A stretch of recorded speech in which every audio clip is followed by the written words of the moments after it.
On number 4. Item number 4.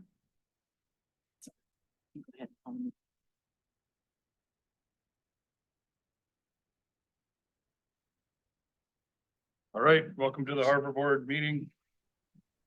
We've got. Did we lose John? Okay. We'll have 5 in person and we'll have Dan Cardenas on Zoom, so we've got a quorum.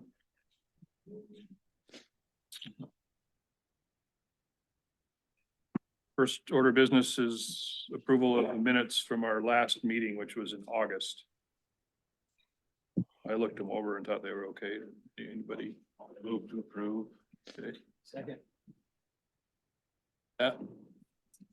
Okay with that, Dan? Yep. Can you hear me? All right, consider those approved. And the agenda, anyone want to add or subtract anything from that? There will be no harbor master report, so we can move things along a little faster. John? On the agenda, can you include me, please, on the discussion items, just for a brief discussion on minor maintenance on the Scow Bay ramp? It's on the Scotway ramp.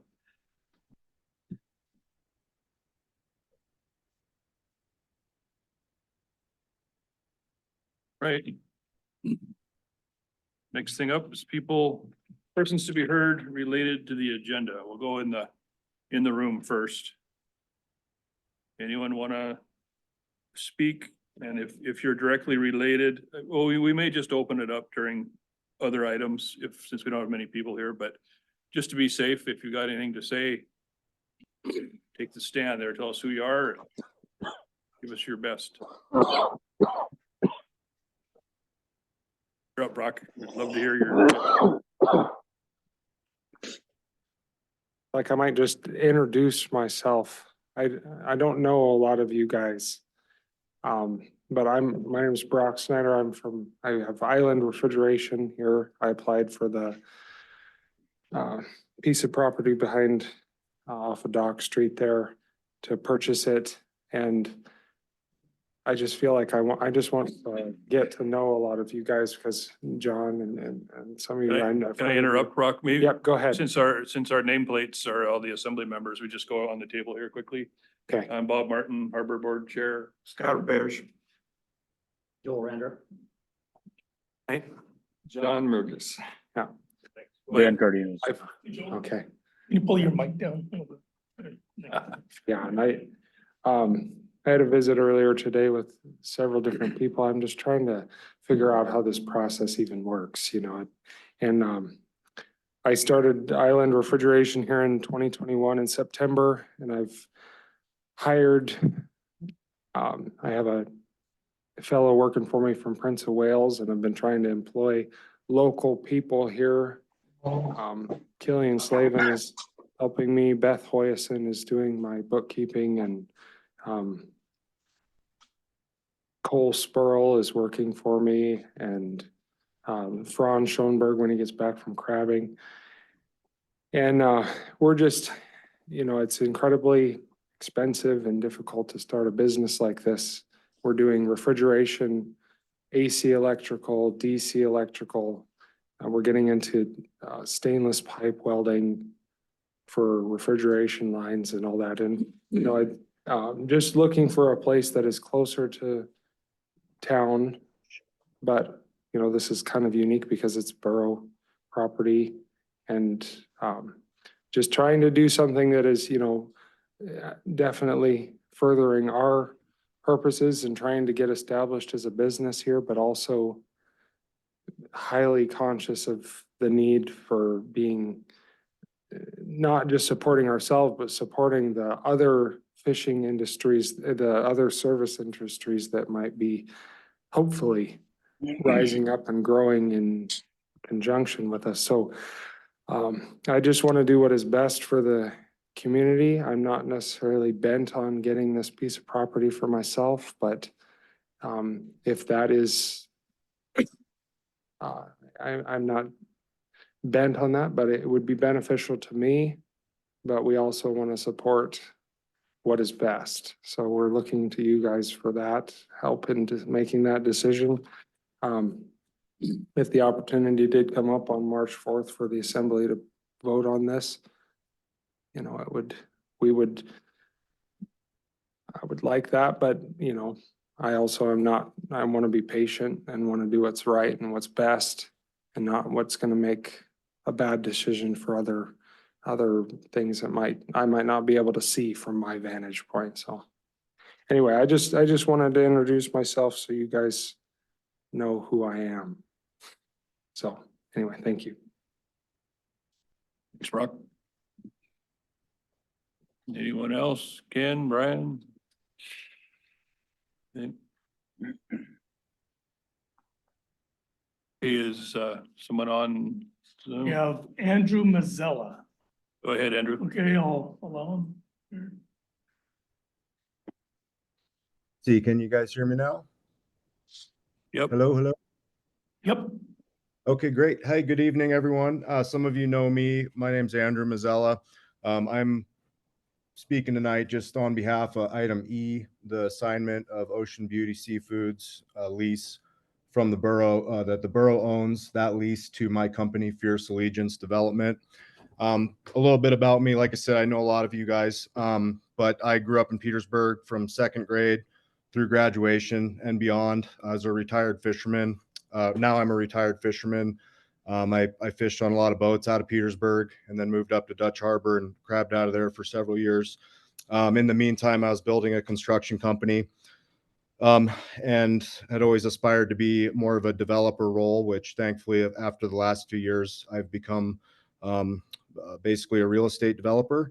And I'd like to really be a part of Petersburg and just helping expand the opportunities for everyone in Petersburg.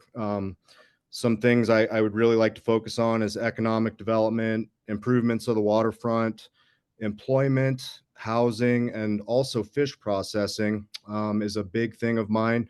I've been out of the industry obviously for a few years, as I mentioned, but you know, seeing the cannery shutting down and different things like that, you know, a lot of my best friends are fishermen out of Petersburg. And so I'd love to have a hand in helping not only reinvigorate, but kind of the future decades of just what Petersburg was known for, which is its seafood and you know, just high-end product. So basically what this is relating to is I'm purchasing the Ocean Beauty bunkhouse and the neighboring parcel to that, which is Ocean Beauty's loading dock. And then more specifically next to that is the small 18-foot wide piece of property that the borough owns that is directly in front of Ocean Beauty's loading dock. And so that's the subject parcel that we're looking at here, that I'm requesting to transfer the lease that the borough has currently to Ocean Beauty to my company, Fierce Allegiance Development. It's a very simple, you know, about as simple as it gets, bit of paperwork here. There's been a lot of, I think, maybe confusion about what the intention here is. And so again, the paperwork is no big deal. It really, I think, is the intended use that has some people wondering. And the long and the short of it is I am leasing from Ocean Beauty the loading dock that's there adjacent to the borough's parcel. And the original Ocean Beauty lease of the borough parcel in front of the loading dock was so that they could back in the 40-foot Connex containers and then load from the loading dock to the containers their fish products. So without the borough's parcel there, the loading dock basically becomes blocked in completely and is unusable. So the borough lease kind of goes hand in hand with that. As I mentioned, I am in agreement with Ocean Beauty to lease that loading dock. And so I'm requesting to lease the borough parcel. And here's where I think some confusion has come in. Currently, the lease, the borough and Ocean Beauty allow for the loading of those Connex containers. I mean, that's basically the use. If you look at the overhead view in the packet, the satellite view, you will see that the reality of the last several years since the cannery has shut down is that has just been used as parking by Ocean Beauty's vehicles. You can see clearly the vehicles on the overhead satellite view. So my application, the intention of it was only to legalize and add the parking language to the lease so that essentially the parcel would only be used for the same existing use, which is loading of seafood. And I'll elaborate more on that in a minute. And then in addition, be able to use parking, excuse me, legally if we would like to. Like I said, that has been the use as is, and obviously that hasn't been enforced, and that's neither here nor there. I just want to be on the straight and narrow with the borough and work together going forward.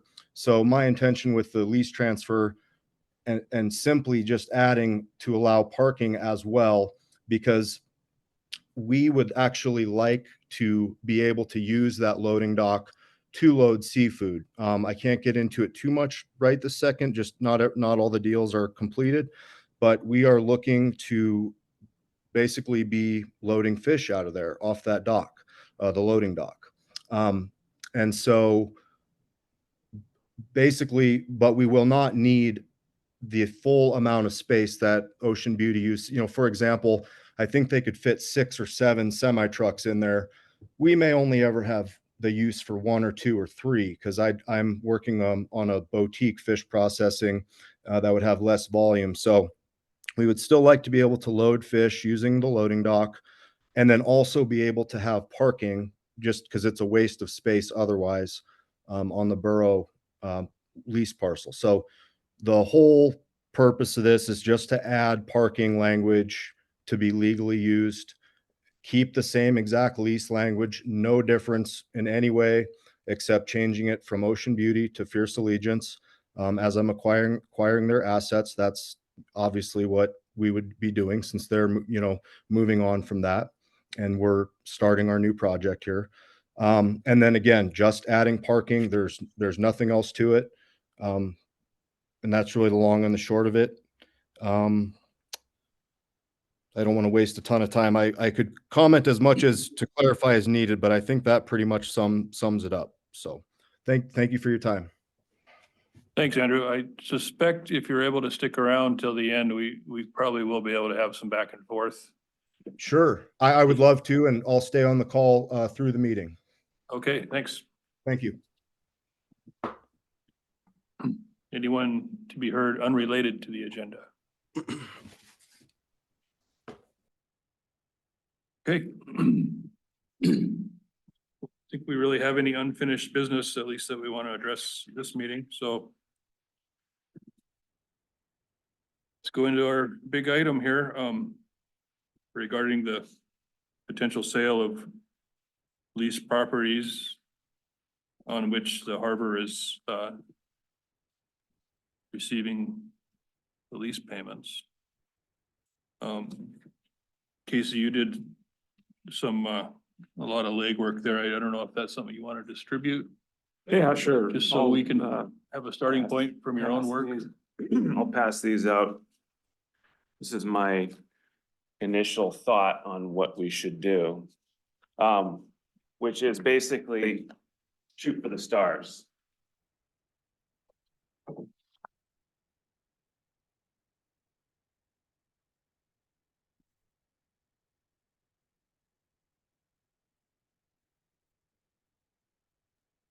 So if you look at the leases that are there that we have right now, they range from 6 to 10%. And we should ask for at least that much, I think. And maybe one way to get it would be to ask for the property tax payments once these pieces are sold. And then along with that, ask for the funds that come from selling it in the first place. And the idea, do you need one, Eddie? Well, I was gonna make copies for the rest. Oh, here, make some copies. Yeah, there's a bunch. I just.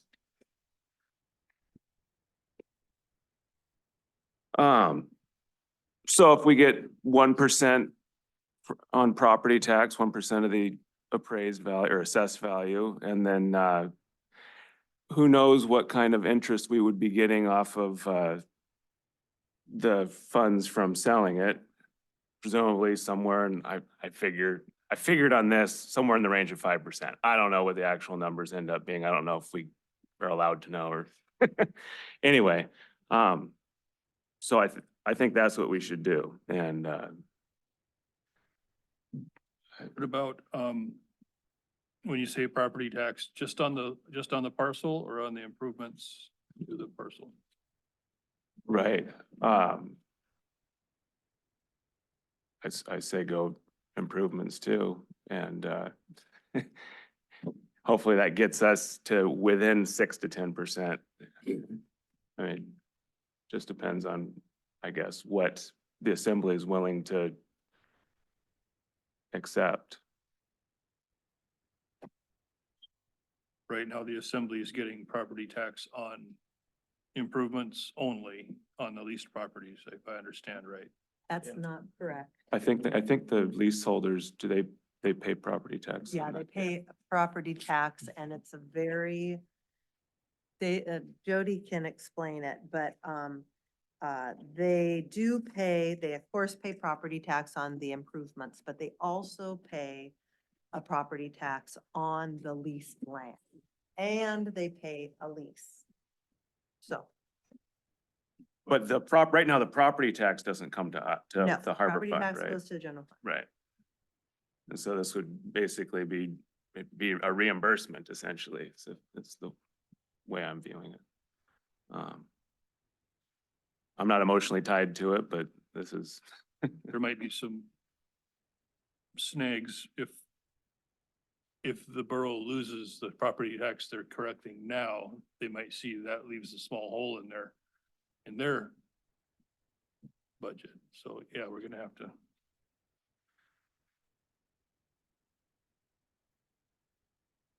Else wanna talk about them?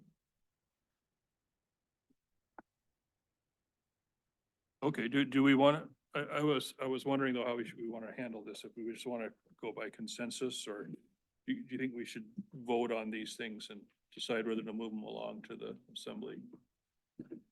I mean, it seemed to me like that's what the assembly was wanting when we came here last week, that they, wanted us to say something. How are you doing on there, Daniel? Do you have this in front of you, the recommendation number 1 that Casey passed out? Correct, yes, I do. Okay. Thoughts on it you wanna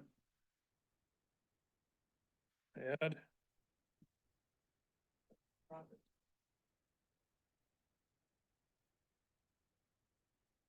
I don't have a motion on the floor, so I would entertain a motion to adopt recommendation number 1. I will so move. I'll second that. Okay. For sake of discussion, I'll second that. Help the Maybe for discussion the along. listening audience, you would state that motion. So the motion is, I called this in the email, recommendation number 1, a recommendation from the Harbor Board to the Assembly to reimburse the Harbor Enterprise Fund for lost revenue. And I phrased it as follows.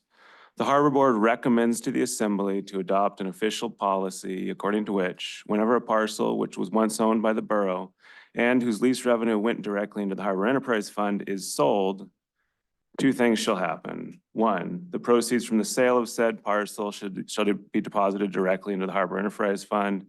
And 2, thereafter each year upon receiving the property tax payment derived from said parcel, and I guess to make it clear for both parcel and improvements, the funds from that payment shall be deposited directly into the Harbor Enterprise Fund. And then I rationalized it basically the way I kind of introduced it to you guys. Probably good to read it in because people are going to Okay. be listening to this. Okay, so as part of this recommendation, I would say we should probably include the rationalization, so we're not just asking for money. So that, as I would have it, the Harbor Board would rationalize this recommendation from the following premises. First, the Harbor Enterprise Fund should be reimbursed for approximate value of lost revenue. That's just a premise. I'm taking it as granted, as assumed. Second, annual revenue from leased parcels ranges between 6 to 10% of assessed value.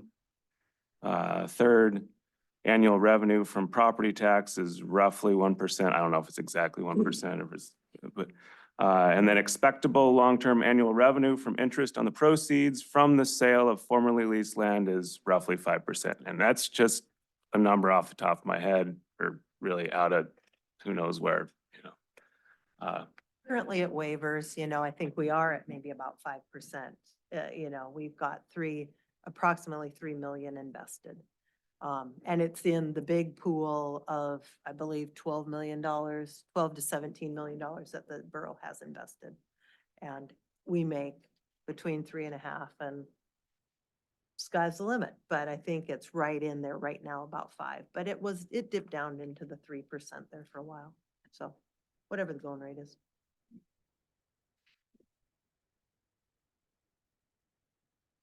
I sort of think that's what, at least what I asked for last, the work session.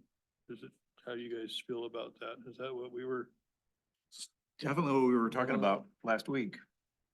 And how to reimburse the harbor fund, Yeah, so. Assembly was at least on board on the proceeds from the sale going to the harbor fund. My recollection is the property tax was gonna get complicated, but this sounds like there was ways around that. There always can be ways around. Jody had heard that rumor and she did send out an email that says she will be opposed to it, but and she'll give her rationale, but like you said, shoot for the sky and Right. hope that, Yeah, that, it's- As we discuss this, Scott, do you have any advice for us on what you think the assembly will be looking for? Is this sort of the sort of thing that either sit up there or back there if you're gonna talk. would be helpful for you guys to have?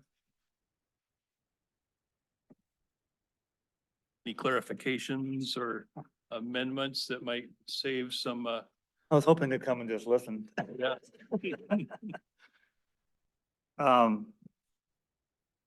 Yeah, this is a complicated subject and we're looking for, ideas or concepts for the best way to move forward so that we can hopefully capture this. I mean, this is just one person speaking, just one assembly person speaking. Hopefully capture the essence of the waterfront master plan moving forward. I made comments at the last meeting, at the last work group about the one leaseholder having 2 leased properties that are out of the direction or intent of the waterfront master plan. And I still maintain that, but I think the way, I think that lease was handed out early on in the process. And so maybe there wasn't a whole lot of direction at the time. I don't really know. So that, to me, that's still an issue. I don't think it's a stumbling block for the direction or the hope that what was trying to gain from the harbor board is a framework to move forward with. So, I don't know how tight we want to make that. This is definitely, this is definitely about moving forward as far as on the first point of compensation.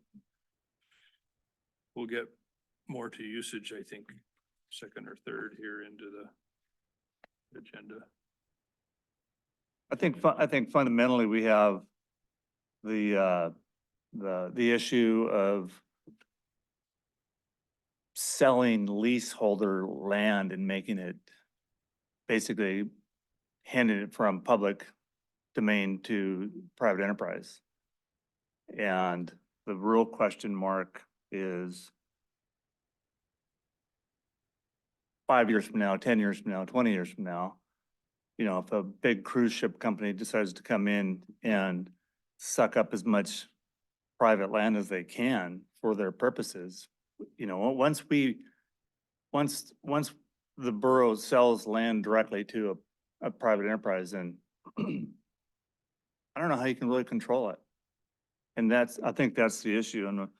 And my, my long-term concern is I don't want to see Petersburg become like Juneau or Ketchikan or Sitka, where the cruise ships come in and they buy all the waterfront and then they put in all their retail and then the community loses.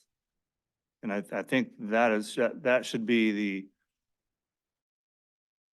moving forward is how do we do this in such a way that, and I don't think anything's gonna happen quickly, but I think we need to have that in the back of our mind.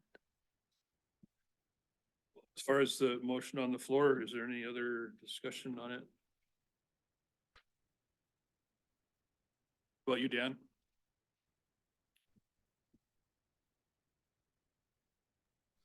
No. All right, well, I'll just vote. Chairman? Joel. Just for clarification, this seems to be recommendation one for, looks like we're just talk about reimbursement. We're not integrating any other recommendations at this point, if I'm clear on that. You mean as far as Just- usage and Just stuff like talking that? to can I just say Scotts Point? Can I just say Scotts Point? Do I have to use okay. Don't know what the correct title would be. for this. Oh, yeah. I think Anyway, yeah, We'll just, address that on the next. item. yeah, but that seemed to appreciate his comments. They seem to blend the entirety of Yeah, all of it. But at this point, I believe we're just looking at the reimbursement section of this packet. Okay, thank you. Just one clarification. all right, all in favor of the motion? Aye. Aye. Right.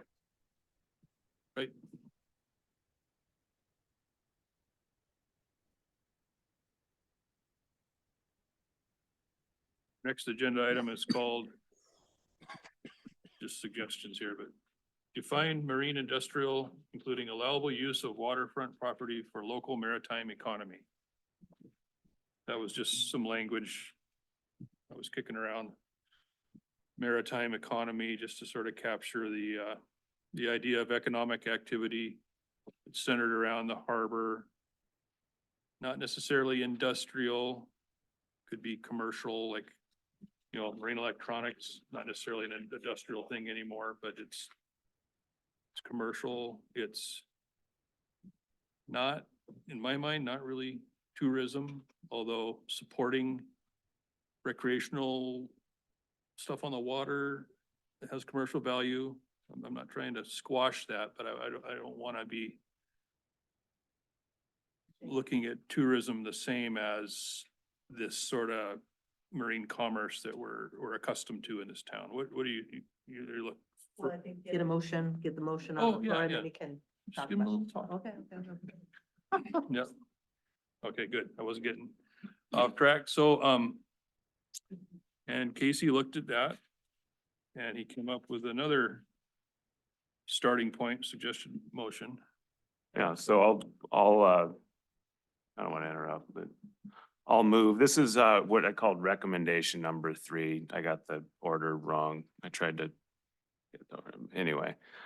This is a recommendation by the Harbor Board to the Assembly to revise Chapter 19 zoning by defining a concept of marine industrial district, which shall be treated as an overlay on industrial districts. The determination of which specific parcels within the borough to which the zone shall be applied are not specified by this recommendation. So I just wanted to make that really clear that we're not voting on which parts of land in the, if we vote on this, we're not voting on which parts of land in the borough are gonna be, to which this is gonna be applied. Talk about definition. Right, we're just talking, this is just the abstract point of definition. And I'd be happy to read that if there's a second, but.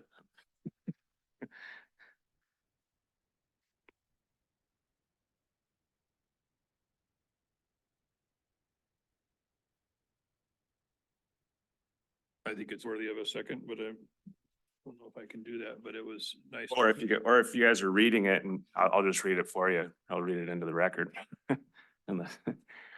So this would be, the Harbor Board recommends to the Assembly to adopt a definition of marine industrial district in addition to the following statement of purpose as an addition to chapter 19 zoning.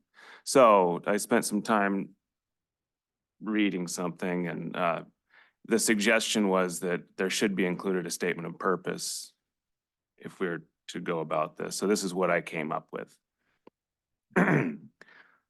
This is the statement of purpose. The borough acknowledges the need to assert control over its marine waterfront and related land, as this land constitutes a finite economic resource which requires protections from prevailing real estate market forces and other water enhanced uses, such as residential type uses that are not water dependent or water related. Those are two terms that we'll define in a minute. The maritime economy, primarily pertaining to commercial fishing and marine recreation, is a primary economic force in our community. It is the objective of the borough to strengthen that economy within the borough by protecting the use of its marine waterfront and related land through the Harbor Department. Toward that aim, the borough adopts the following definition of marine industrial district and two related definitions. So, one, marine industrial means a use or an industrial district is marine industrial just when it is restricted to uses or activities that are either water dependent or water related. Those are two technical terms that are defined in a second. And then I include specific exclusions, being residential and hotel uses, uses for gift shops, uses for restaurants, non-maritime retail uses, and related uses, just to fill it out. And then the two definitions that are really doing the most work here are the definition of water dependent use and the definition of a water related use. So let's go to water dependent use. Water dependent use is something that can be carried out only on, in, or adjacent to water areas because the use requires access to the water body. The following uses and similar uses are included: marine construction and repair, cargo terminal for marine commerce or industry, fuel dock terminals, boat launch facilities, marinas, and moorage facilities. And I should have put in related uses as well there. So that has specific inclusions, and that definition is actually just copied and pasted from the Alaska Administrative Code. You can see the exact section down on the bottom of the page there. So the final definition is that of a water-related use. A use is water-related just when it does not directly, typo.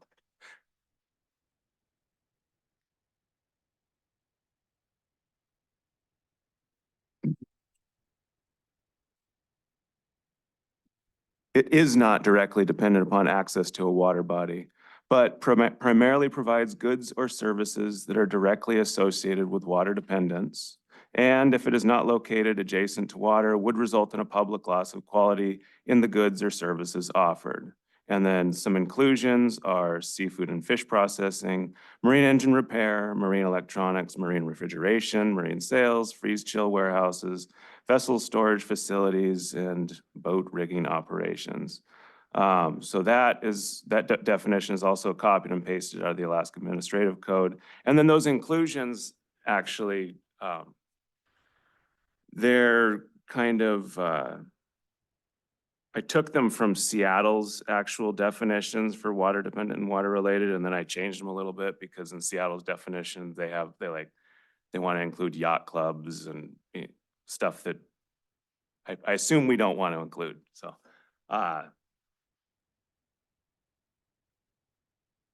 maybe I'll leave it there.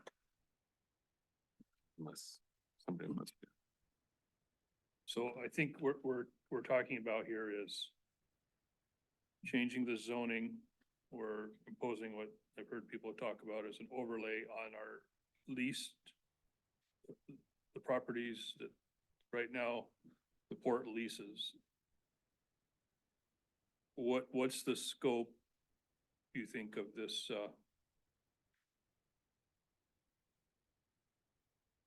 that is where you're thinking about, So I don't know how to turn this into an official ordinance. I would assume that somehow there would be a specific line or paragraph in chapter 19 zoning that would define exactly how that works. And since I'm not a lawyer, I can't I can't really say how exactly that's gonna go in there. So maybe I should step back for a minute. Maybe this isn't a recommendation that we should make to the assembly. Maybe this is like a request for the borough attorney to write into an official ordinance that would really mesh with chapter 19. I don't know which way we should go there. Does that make sense?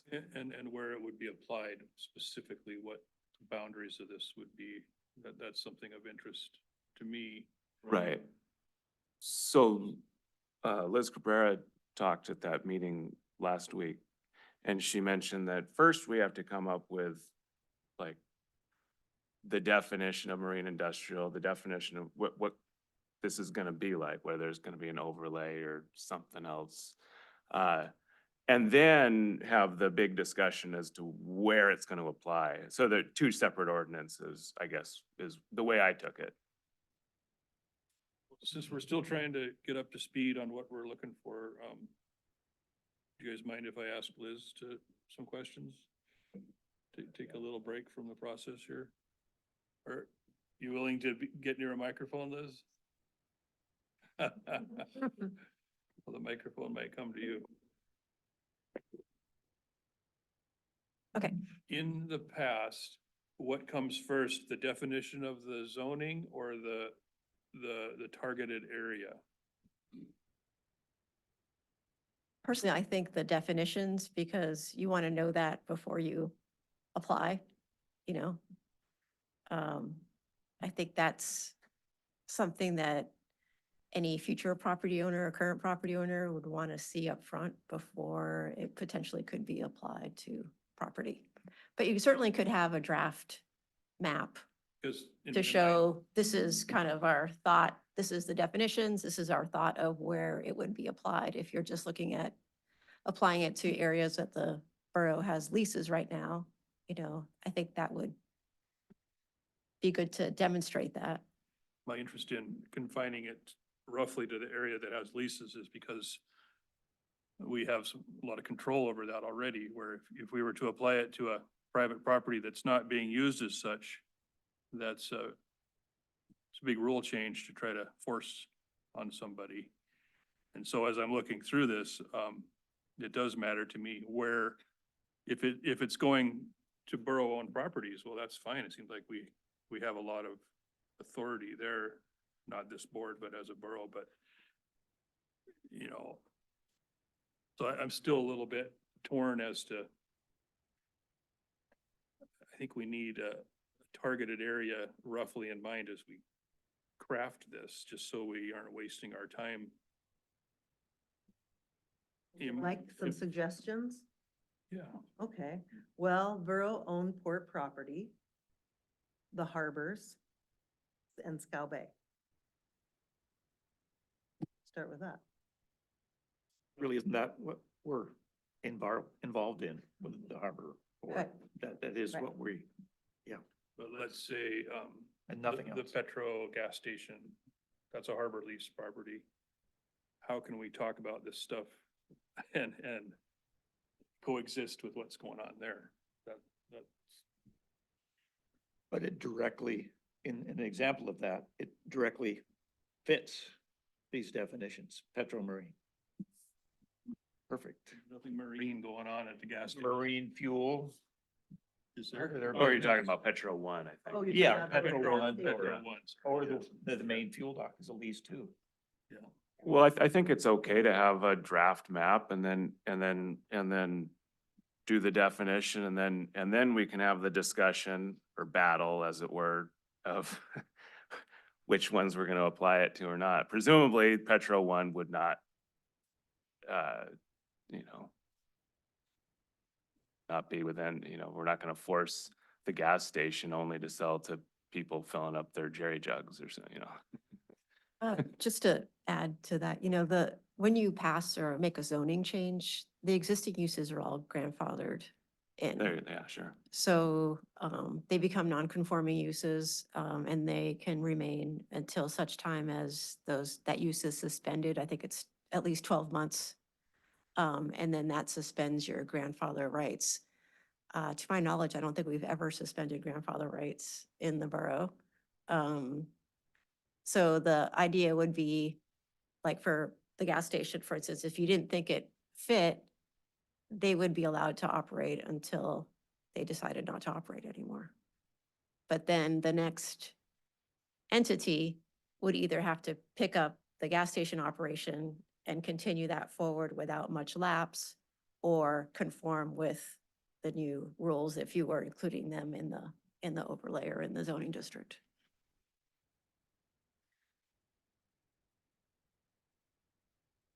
Is anyone willing to second the motion? I am. Okay, thank you. Well, I guess it's on the floor then. It's a lot to look through. I almost wish it could be up on the screen, but I don't know we can do that during a Zoom meeting.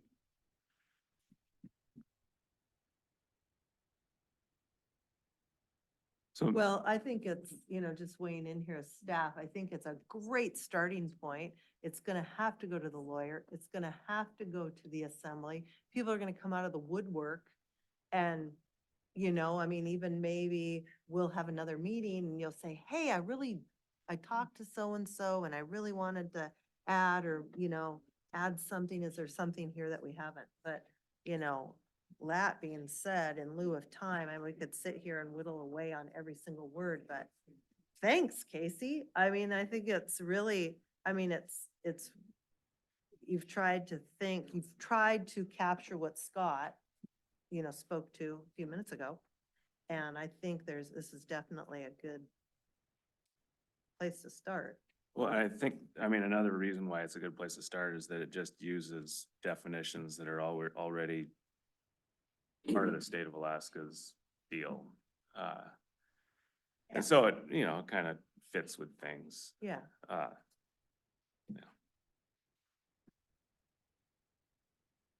And I think it's gonna, or could change drastically with the attorneys looking at it. Yeah. So that's why it's worth throwing it and see what happens. It's very broadly worded and we might be talking about a very specific number of maybe fewer than 10 parcels and we also may want to do it differently in that downtown area versus out at Scow Bay or somewhere like that. Scow Bay is a lot more of a blank slate.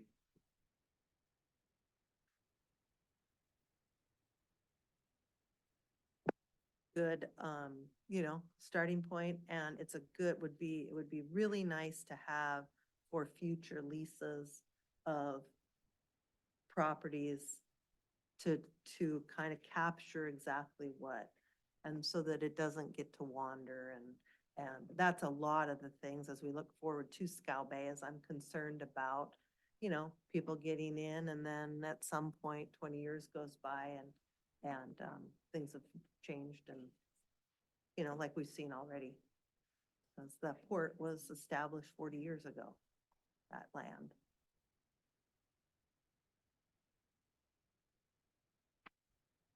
Yeah, well, I like it. It was nice to have a path forward, but I feel like I haven't really owned it yet by studying it. So maybe I Talk can about it. speak a little bit more about, so basically, I don't know.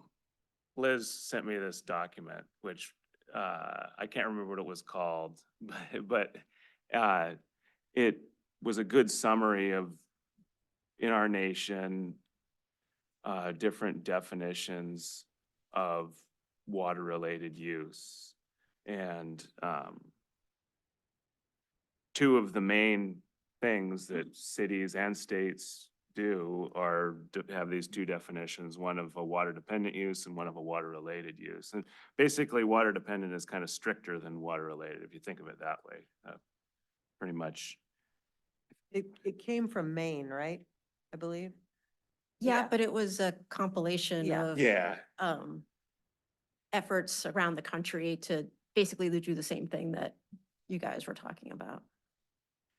so Um, I just snatched these off of that, more or less. Kind of modified them for our own use, especially with the inclusions and exclusions. I should say that I didn't ever see any definition of marine industrial in that document, but I thought that what we're trying to get at with marine industrial is just the disjunction of these two definitions, either water dependent or water related. So. I wonder if I could ask a question. Sure, Liz. So I passed out this piece of paper and it has industrial at the top of it. And then it's how our code is written for industrial uses currently. So when you look at this list, if someone just has regular industrial property, that first section, A through M, allowed uses are all the uses they are currently allowed by right, which means that they do not need any kind of land use permit. They might need a building permit, but they don't need a land use permit to do any of these things. And then conditional uses are with the approval of the planning commission. So when you sell a piece of private property and it's zoned industrial, this whole list of things are what those properties could be used for. So then if you apply your definitions, I think somehow we have to marry our code language that we apply and enforce and somehow somewhat make it consistent with Right. this set of language, you know? And so I think that'll be the trick that the attorney is going to perform. But there'll be like areas that I think probably are problematic, like retail businesses. So marine retail is, you know, we don't get much more specific than that. We just have one category of marine retail businesses, you know, and if you want to be drill down to be more specific, then it starts to get a little bit dangerous in the sense that you're never going to capture everything, right? That you may want there. And so we don't have specific like marine electronics or things like that in our code. So you kind of have to find that level of detail, either match up with our code and there might be end up things that you don't necessarily want. Or if it's too specific, then you might exclude things that would have been perfectly fine. And so I guess finding that area, it would be maybe good to send to the attorney.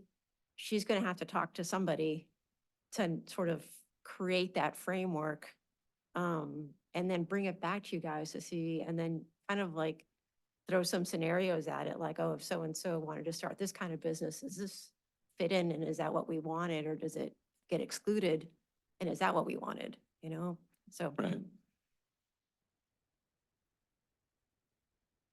No, I agree, yeah, but it could end up being different once it goes through the attorney grind mill. Yeah. And then it gets spit back out and it's like, whoa, I don't know about that, but yeah, so. Yeah, I think just have another set, you know, make sure you look at it after it comes out of that mix and then, you know, take a hard look at it again before you sort of send it off as a recommendation to anyone. So we have it here, should we take a crack at it? Anything we can cross off the allowed uses? Rock quarry borrow operations, I think we can safely slash that. Well, so I mean, the way I saw it is the point of having inclusions is that you'd have it creates sort of a groundwork, almost an interpretation of the definition itself. Like, this is what we mean for it to apply to. You know, you got a definition that it's gonna apply to these things. And then, once you have it, that it applies to these things, then that kind of sets a precedent. Well, if you have any other activities that are similar enough to these things, then yeah, it applies to those things too, if that makes sense. Does it make sense? Good sense, but how you get there and Right. who makes that call, you would go to planning and zoning, most of them will come to Liz, as everybody does, and to explain. And so, what do you think, Liz? So If What I, would you recommend in that we just turn the whole Mary Ann over to Sarah, the attorney? Or should we massage it beforehand? Jobs to give Sarah input. We Yeah. haven't given her any yet regarding allowed uses. And industrial, couldn't we add marine industrial, a whole new category? You know, this, you have in the industrial, that's the way it's set up. Well, this is a whole new marine industrial. So we're starting from scratch. basically, so either, you're either creating new, however you want to look at it, or just taking, it's nice to use the definitions that we've already are using because we have a history of how we've interpreted those things. And so you somewhat want to align, with the terms that are in the existing zoning code.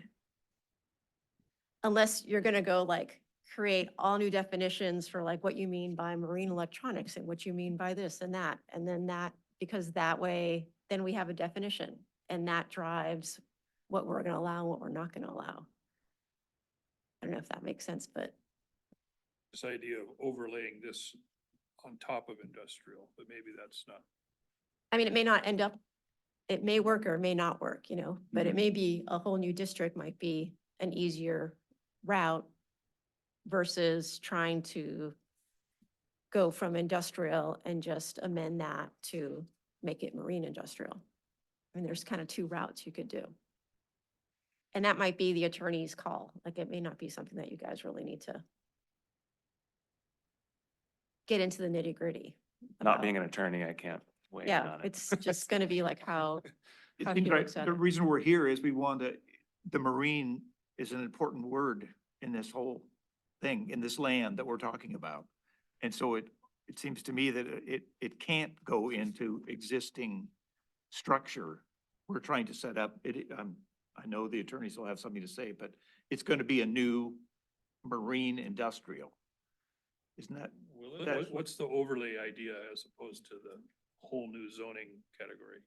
So the overlay idea is you have industrially zoned land with all of these uses. And then you're gonna come and say specifically for, let's say, the Pork Dock area, we think that this is kind of a special area. It's industrial, yet we have certain restrictions, new restrictions that we want to add to it. So on top of the industrial, yeah, it's industrial, but we're gonna put these extra restrictions on it. The other option is just to create a whole brand new zoning district. And it's really a subtle difference, but the only reason I would suggest the overlay is that you can be very specific to the Pork Dock, very specific to Scow Bay, as opposed to having one district that's going to encompass both those places. And then you can also do things like name it Scow Bay overlay. And I would think if I was a property owner nearby, that to me would give some indication that, oh, this is specific for this Scow Bay turnaround area. It's not something that is going to be easily applied to me because I'm across the street. Yeah. And so I'm sort of trying to say, yeah, we're going to do this because we want to be very surgical and limit it and not just add a new district, a marine industrial district that then the borough in theory could apply, from Eagles Roost to the ferry terminal. That's not what, and all the way down the Narrows, that's not really what the goal is here, right? At least that's not how I understand it. So to be specific, but also specific to small areas and also be clear that we're not trying to do anything waterfront wide. That's why suggesting the overlay, because it allows you to do those types of things. So then you could name Pork Dock overlay, Scow Bay overlay, and those could be unique to those areas. So in the past, this is the first time I've heard of the overlay discussion, but I mean, in the past, there's been discussion about attaching covenants to the land. What's the difference and why did we make it that departure? So the difference is, as the municipality, we have the authority to regulate land use. And so the borough can do that as the local government. We can say where residential should be, where industrial should be, where commercial should be, what the lot sizes should be, what the height of buildings should be. That's all authority we have. If you do a covenant, you include that in your sales agreement. And then basically the court is the one that decides whether the covenant is being adhered to, and they're the ones that are going to end up enforcing it. So it's all going to be about whether you're willing to sue and how good your definitions are in that sales agreement. So. So it's, the onus is on the property owner to honor the covenant. If they don't, if they choose not to, then You'd have to then sue the borough them. would have to take them to court. You'd have to take them to court. Yeah. Yeah. But with an overlay on the zoning, We could still end up in court, but we have a few steps way before that, where we have an enforcement ordinance that we can apply, which is like a long series of letters and asking people to comply. Eventually that goes to the assembly. We have fines that we can levy and things like that. And if they continue to appeal, they can, they have the right to appeal all the way to court. But generally, if we're not blocking people's total use of a property, if they can still develop it, then usually the municipality is within its right to regulate that use. So you have a lot more leeway that way. thank you. I think the really good reason that, I guess we're not talking about the, restrictive covenants anymore is that Weecons has already been sold without a restrictive covenant. So we gotta figure out some way to get it back, or to get control, anyway, yeah. Anyone have any ideas on how to separate out maybe some cruise ship uses, businesses and usages? That's marine, that's water dependent. How can we steer this more towards a commercial boat fleet oriented idea that or do we want to? I mean, I kind of want to. Do we want to exclude cruise ship servicing businesses like spring up in all these waterfront areas in the larger communities? I don't have an issue with that, especially if it's by definition, it's servicing those ships. So it's marine oriented. Like, is it servicing them through retail? Like, No, retail is not. We even removed that. But, Well, You could get awfully restrictive there.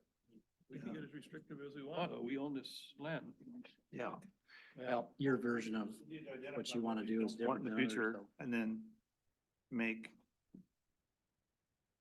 some overlay to that end. I mean, we don't want somebody, we don't want a large company to buy the Ocean Beauty dock and put in retail on at the end of it.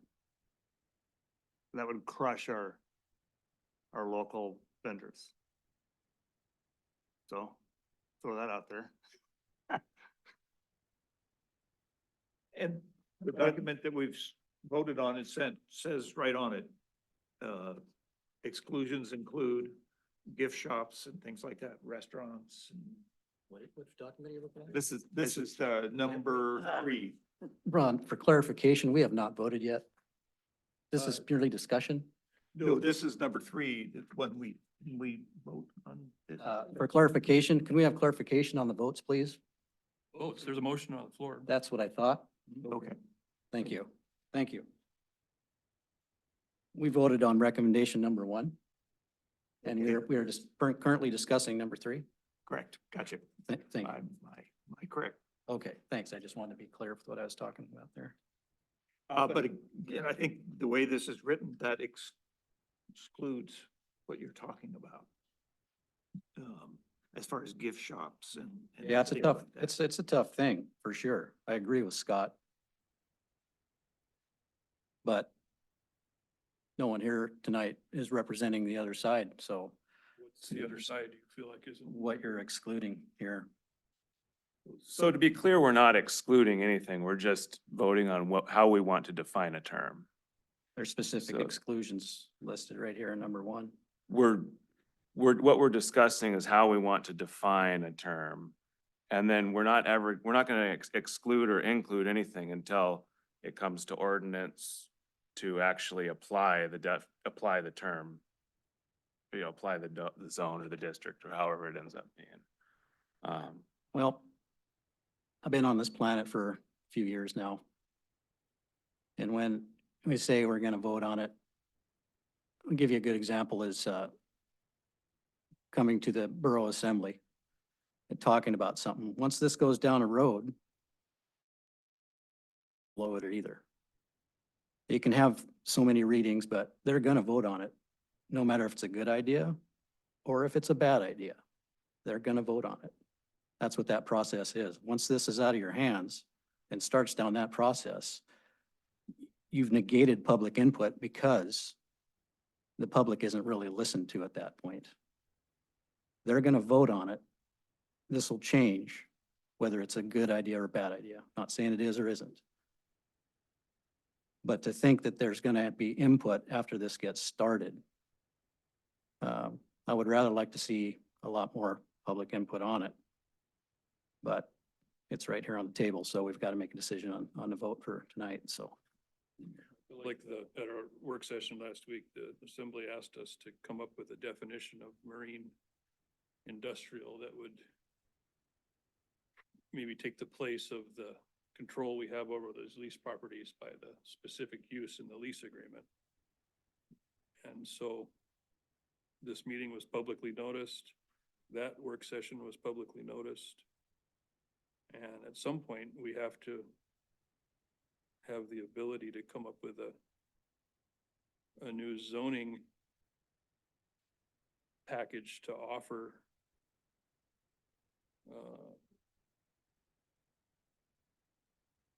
I see this as the first step. This, we're not really voting on this as a hard, fast thing. It's gonna be sent to attorneys and there's gonna be a whole nother discussions, multiple discussions before it gets to the borough. It's gonna be 3 readings of ordinance just to do the definition, and then, once we want to apply it, then it's gonna be 3 readings of ordinance to actually apply it. So there's, This is, I mean, thank you. it's a That's long the way same- down the Same, road, I same guess. process I just alluded to. Once you're in the 3 readings, I've heard from the assembly many, many times, well, we're just gonna vote yes. And then the public will have room to discuss it on the 2nd reading. And the chairman is correct. Nobody shows up. And maybe it is, maybe it isn't a good idea. Maybe it's a bad idea or a good idea. It's hard to say. But when it goes through those readings, it's gonna get on. It's gonna get voted on, and that's the way it goes. So I don't have an answer for no public input, Mr. Chairman. Sorry.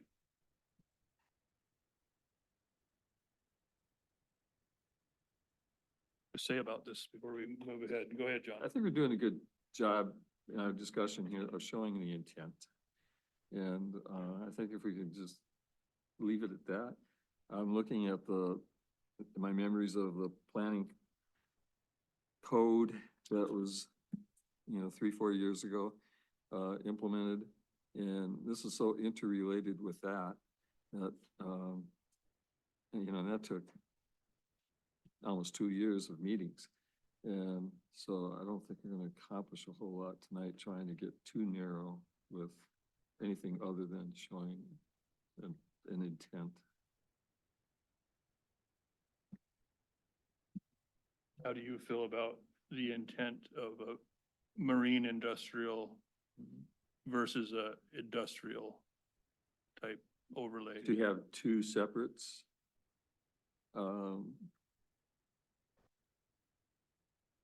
Liz, didn't we have a marine industrial classification in the planning code at one time and then it was dropped?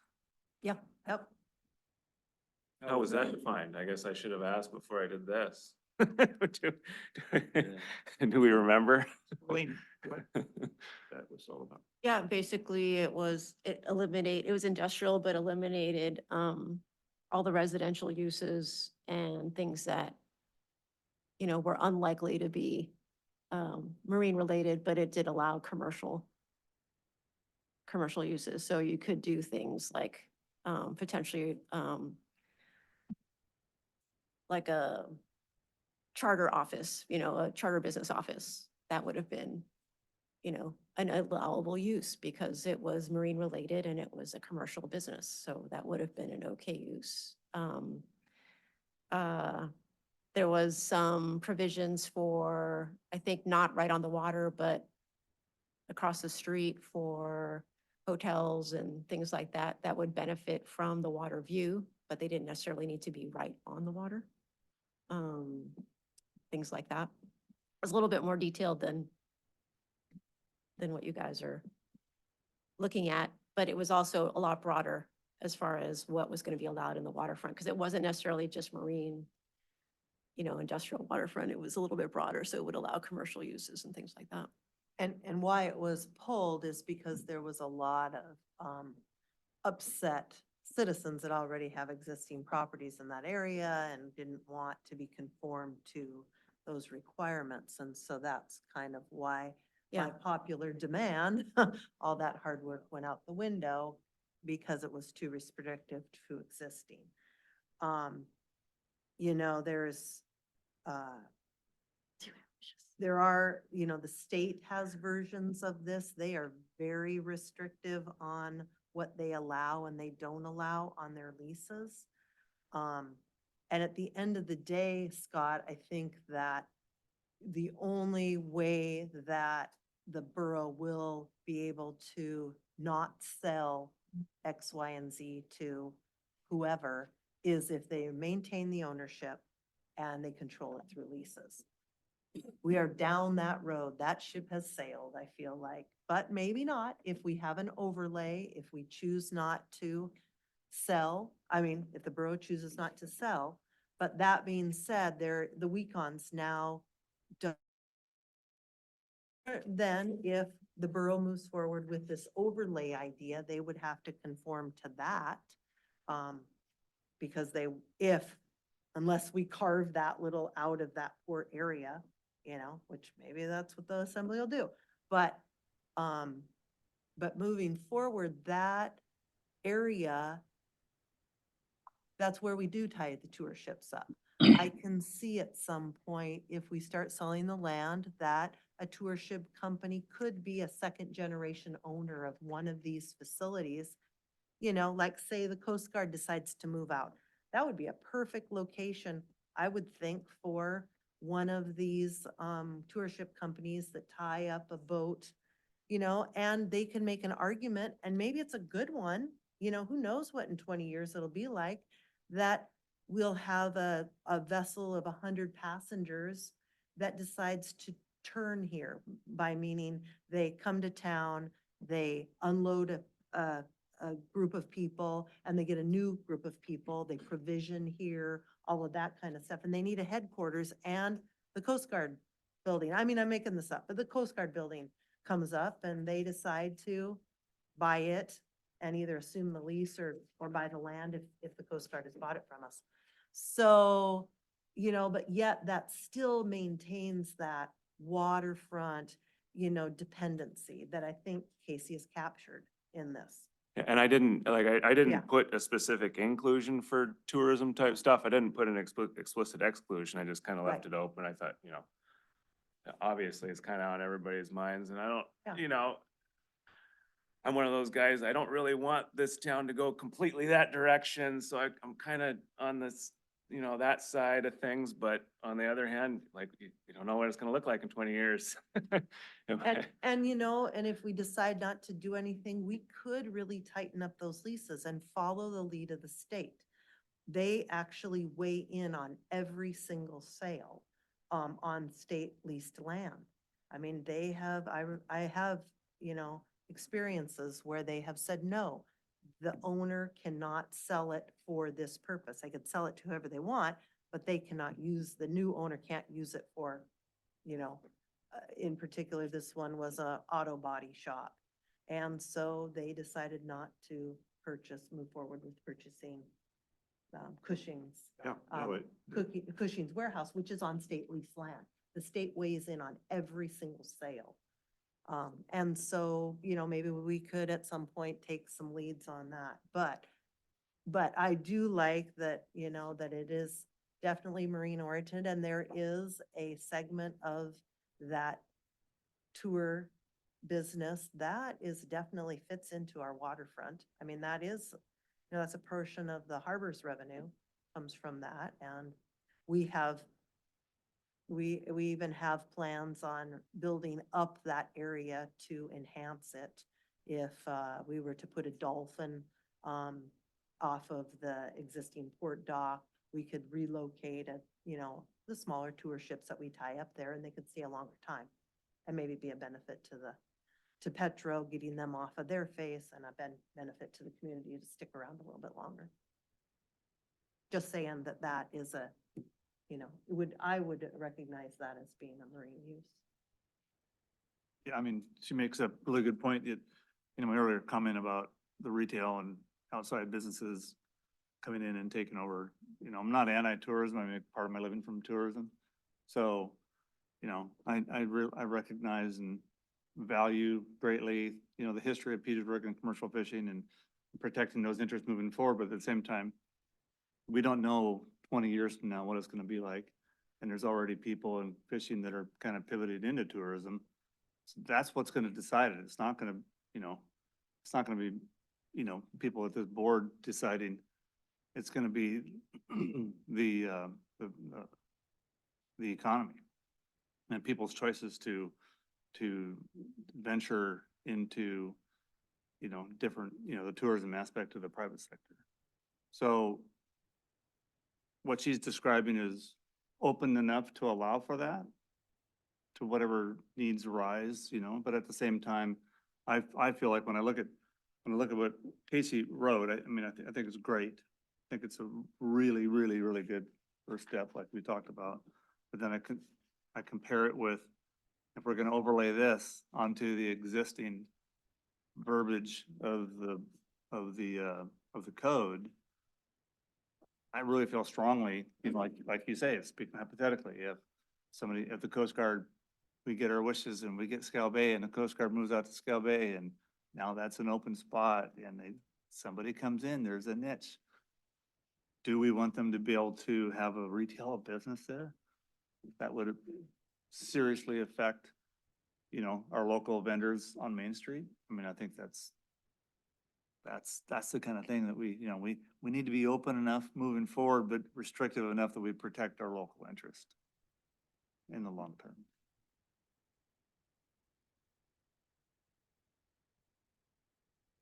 Stad, thinking about moving along to vote on it if not. Yeah, clarification that we're voting on number 3, but can we somehow say that this is specific to land that the harbor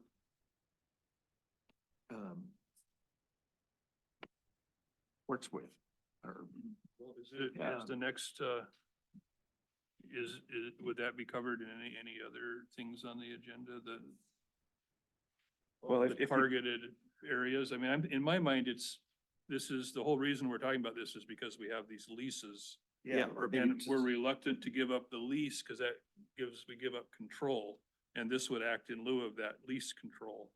So, you think about what's the worst that could happen? Well, you'd have some protection against that. That's what I'm thinking as we move forward, but. What about you, Dan? Online there.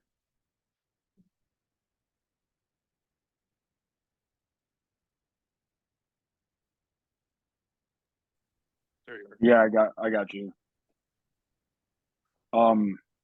Is this overlaying gonna go on all rural lease, or are we gonna be picking and choosing which leases this overlay goes on? Is something I'm just thinking about.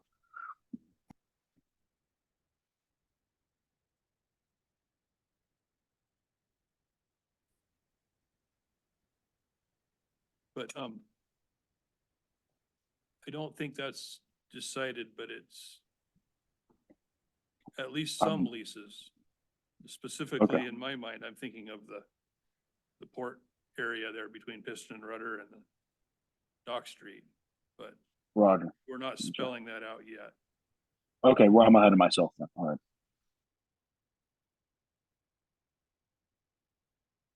Right, well, I guess we better vote on it here. All in favor of the motion? Aye.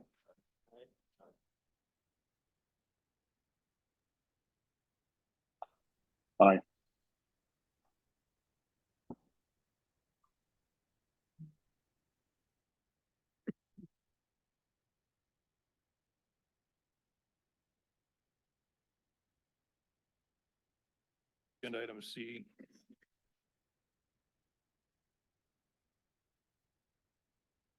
Also, we're tasked to come up, maybe based on the document that the clerk provided at the work session, to come up with a process for entertaining these lease sales. So if anyone wants to make a motion regarding that.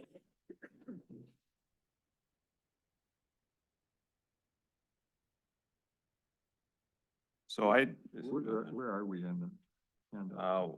well, we're not anywhere in the handouts right now, but. Item we're just C in on the item C agenda.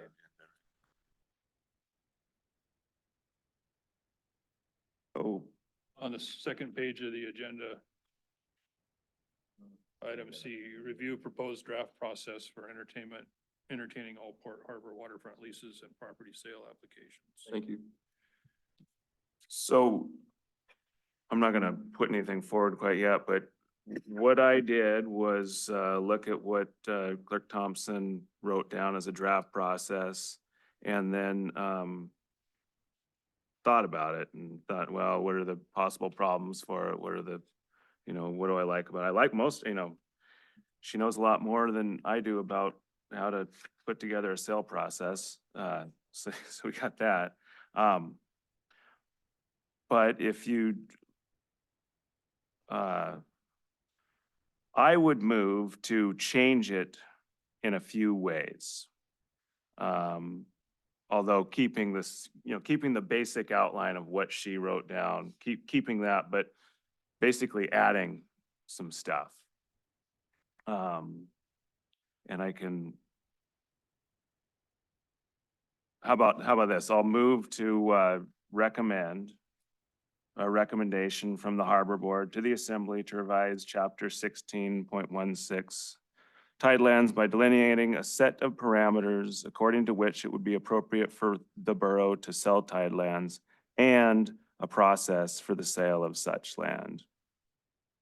And I can either wait for a second, or if you need to read it, I can just start reading. I mean, I assume everybody here kind of already knew or looked at what Clerk Thompson wrote down. Page 6 of our packet, it's Yeah. the same handout that was available last week at the work session. And these modifications don't really change anything of what she said, except, right, there might have been a couple typos and maybe I rephrased a couple things to make it so that I could understand it better. So I'll just go through what the various changes are. So in sale parameters, her first condition or condition was that if the parcel is currently being leased, only a leaseholder or current assignee with written leaseholder approval may apply to purchase. And I thought about that. Well, I don't know exactly what what legally is going on with people who store gear, but suppose somebody is storing some gear on maybe those parcels that Island Refrigeration's applied for. Like I think my dad has a little bit of stuff. Presumably that isn't, I don't know if that's the kind of lease we'd be talking about, or anyway, I wanted to bear that in mind. So I said, unless the leaseholder is merely using the leased land for the purposes of gear storage. So that's one modification. So the second modification, which is kind of the big one, is under 3, where Clerk Thompson wrote, sale of tidelands shall only be by ordinance and shall require specific written findings of fact to be placed in the ordinance outlining why the sale of the tidelands instead of lease of the tidelands is in the best interest of the borough. The findings must outline the benefits to the borough that would be gained through the sale that would not be realized through leasing. And then I made an addition, I would like to see an addition be made to this so that it's a little bit more specific, because when people get right and they can just kind of start. I'd like to see one of these 2 points addressed. Either the findings will demonstrate that if the borough does not sell the land, it's expected that the borough will lose specific essential public marine related services, or these services will be severely weakened. This was presumably the case with Weecon Enterprises, that if we didn't sell it, then there'd be no more there'd be no more diesel repair shop there. And then on the kind of the other side of the coin is that if the borough does sell the land, it's expected that the borough will gain specific essential public marine related services, or these services will be significantly strengthened. And this, I take it, would be kind of where the island refrigeration argument would be. It's like, it's not, it's being used for storage right now a little bit, but if you sell it, then it's gonna allow him to, flourish as a business and help us all, and it'll be good. So the findings should demonstrate at least one of those, maybe both. And then in addition, you got to consider the alternatives too. So like,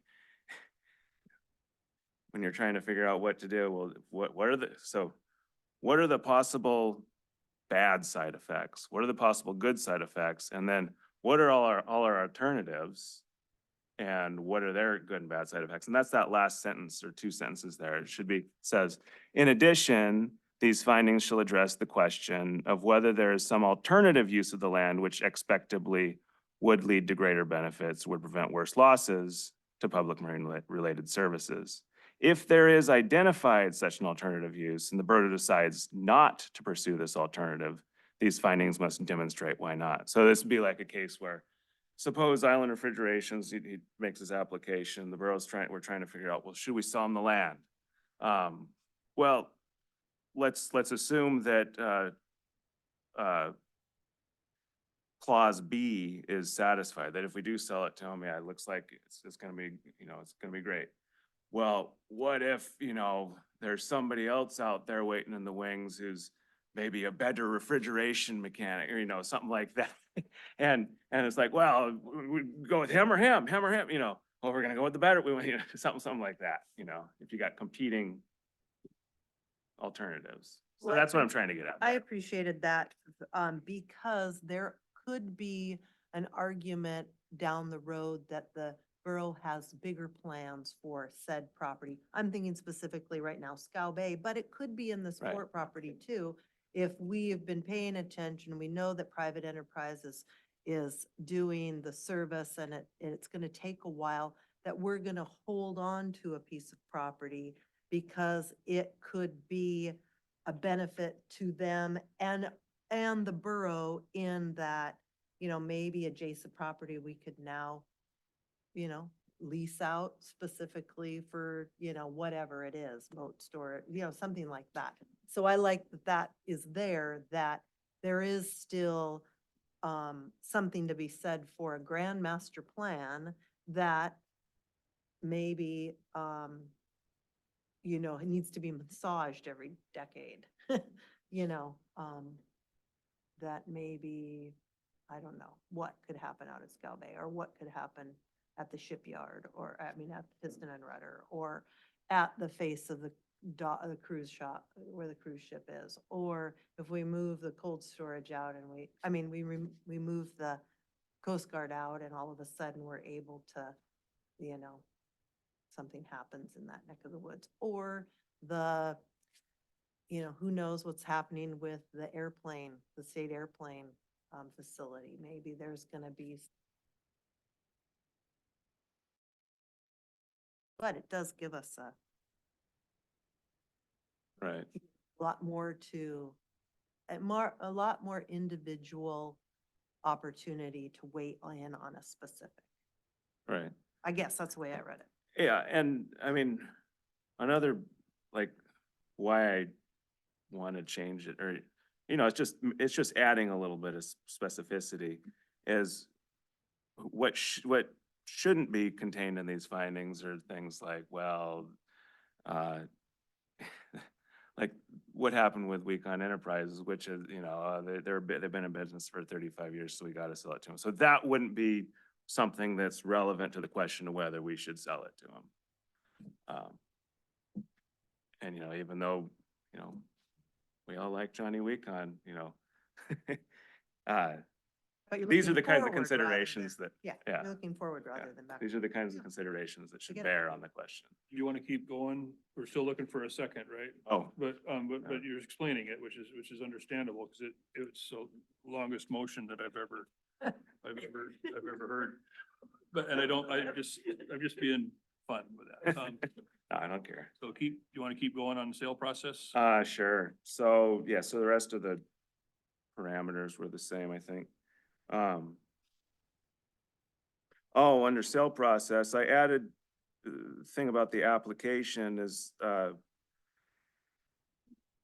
those things that we're looking for in the specific written findings of fact that the Borough Assembly must have for this to be passed by ordinance when we sell a piece of property, those should be attested to in the application in some way. So that, it's just making specific that we're not leaving it to the assembly to figure out why we had to sell it to the applicant. We're like the applicant's gotta attest to these specific things to tell us, oh yeah, okay, this is why we need to sell it to you.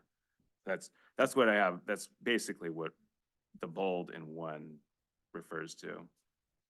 2, 3, and 4 are the same. And then 5 was just a rephrasing of what Debbie wrote down, because I was having trouble parsing it. Clerk's office obtains the estimated total cost of 3 things. 1, the cost of appraisal of the property, 2, the cost of a title report, and 3, the cost to send notices to the adjacent property owners and lessees. And then clerk's office collects the estimated cost from the applicant.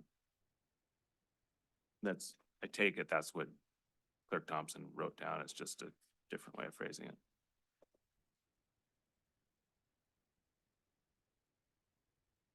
Some other notes is, under 8, the sale property shall not be less than the appraised value, which I think was something that was at an issue with the Weecon Enterprises sale, and this would determine the answer to that question.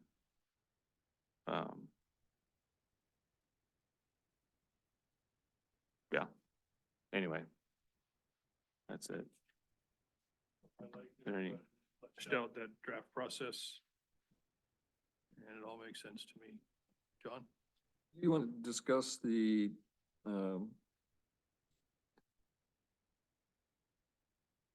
assessment versus appraised now, or wait till this motion is second? I'd say we should wait and try to get a second.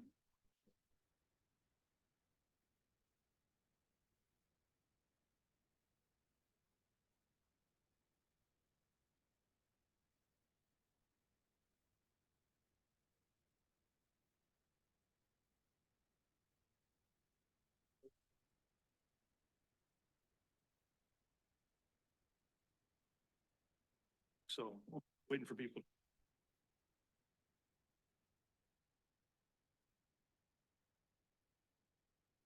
Second the motion, but with,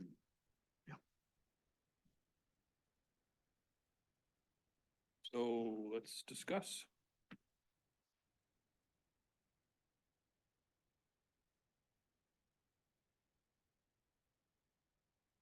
Previous issue, because it's just about the process.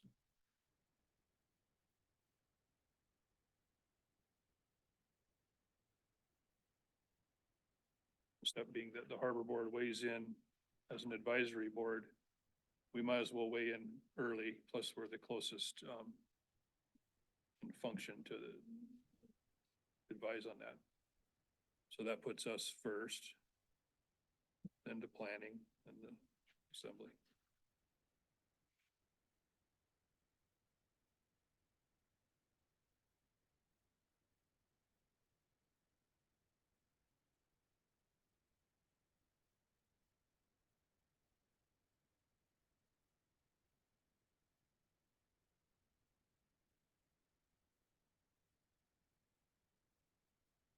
Motioned and seconded it. Dan, or do you want to weigh in on anything here? We're not getting too much discussion yet. No, not yet. I'll weigh in on the assessment versus appraisal. Yeah, what are your thoughts? And, I'm not, I'm in favor of this moving forward, no matter what. But I do have concerns over the requirement of an appraisal. I went through this a couple of decades ago on property, and the appraisal was very difficult, very expensive. To find an appraiser who is qualified, credentialed for this type of property, we'd probably have to do some, there's none here in Petersburg, you'd have to bring somebody in from out of town. Getting a schedule, airline tickets and lodging and so forth, it's very costly. Let's see, there's some baggage with this in that, typically an appraisal is going to be higher than an assessment, not necessarily, but that would have an immediate effect on neighboring properties and even quite a ways away, distance-wise. It's going to raise their taxes. The assessor who does our taxes pays very close attention to any appraisals. And if you ever file a challenge with the assessor, the form that the city has, it says right in there, have you ever had that property appraised? And so I think there would be another aspect is appraisers are much like boat assessors, boat appraisers, different companies that they don't advertise it, but if you do the research, you'll find they'll be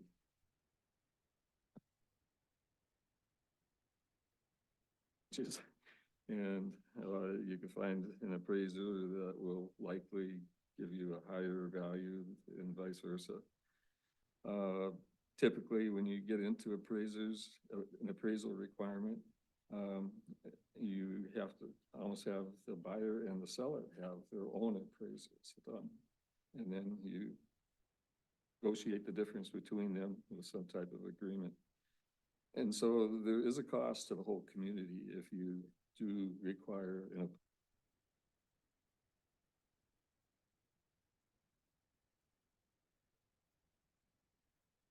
How would we be assured of getting the full value without an appraisal?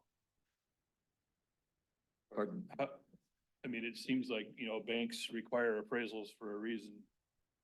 How can we get the full value just on an assessment? I mean, Well, the normal process is, if this wasn't in there, the city would determine the selling price based on the city assessor. And I think they would probably bring in an assessor to, a special assessment just for that property.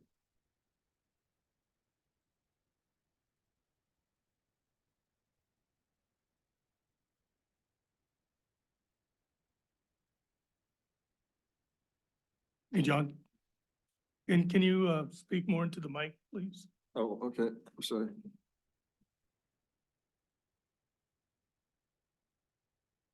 okay, without anyone else wanted to discuss the motion or John's point?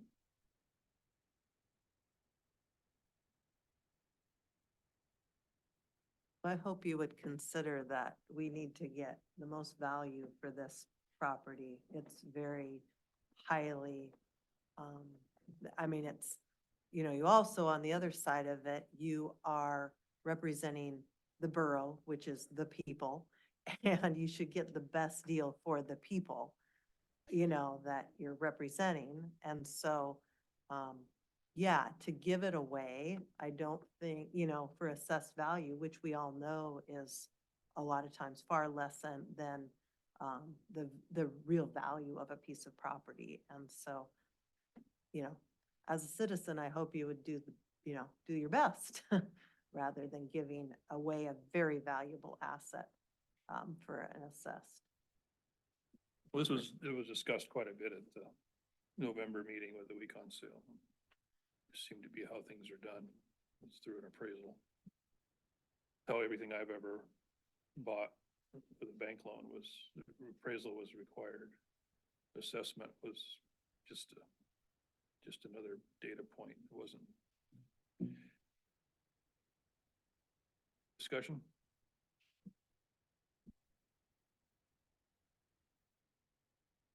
Yeah, I'd be willing to, if you have something to add, Rocket, you better step up to the mic there. Give a little bit from my perspective, we're talking about the community as a whole. And that's really important, but like you're defensively trying to like block out the cruise ships, but there's hardly anybody in my position who's trying to like help the fleet. And it's like, even just like getting a loan and like getting started, it's hard to break into this, even just like help. Like we're in this really expensive trade and it's making it so it's like, how do you even do this? Like, so it's, yes, we're making it so the cruise ships and all that can't come in, but it's like it's not inviting people to come in and do what we're trying to do. Yeah, and it's like there's land beyond this, the edge of the property that I'm looking at that is also owned by the borough. And it's like, well, they have control of that as well. It's like, I just look at like Piston and Rudder and all these businesses that they're like, what if the cruise ships came in and bought Piston and Rudder?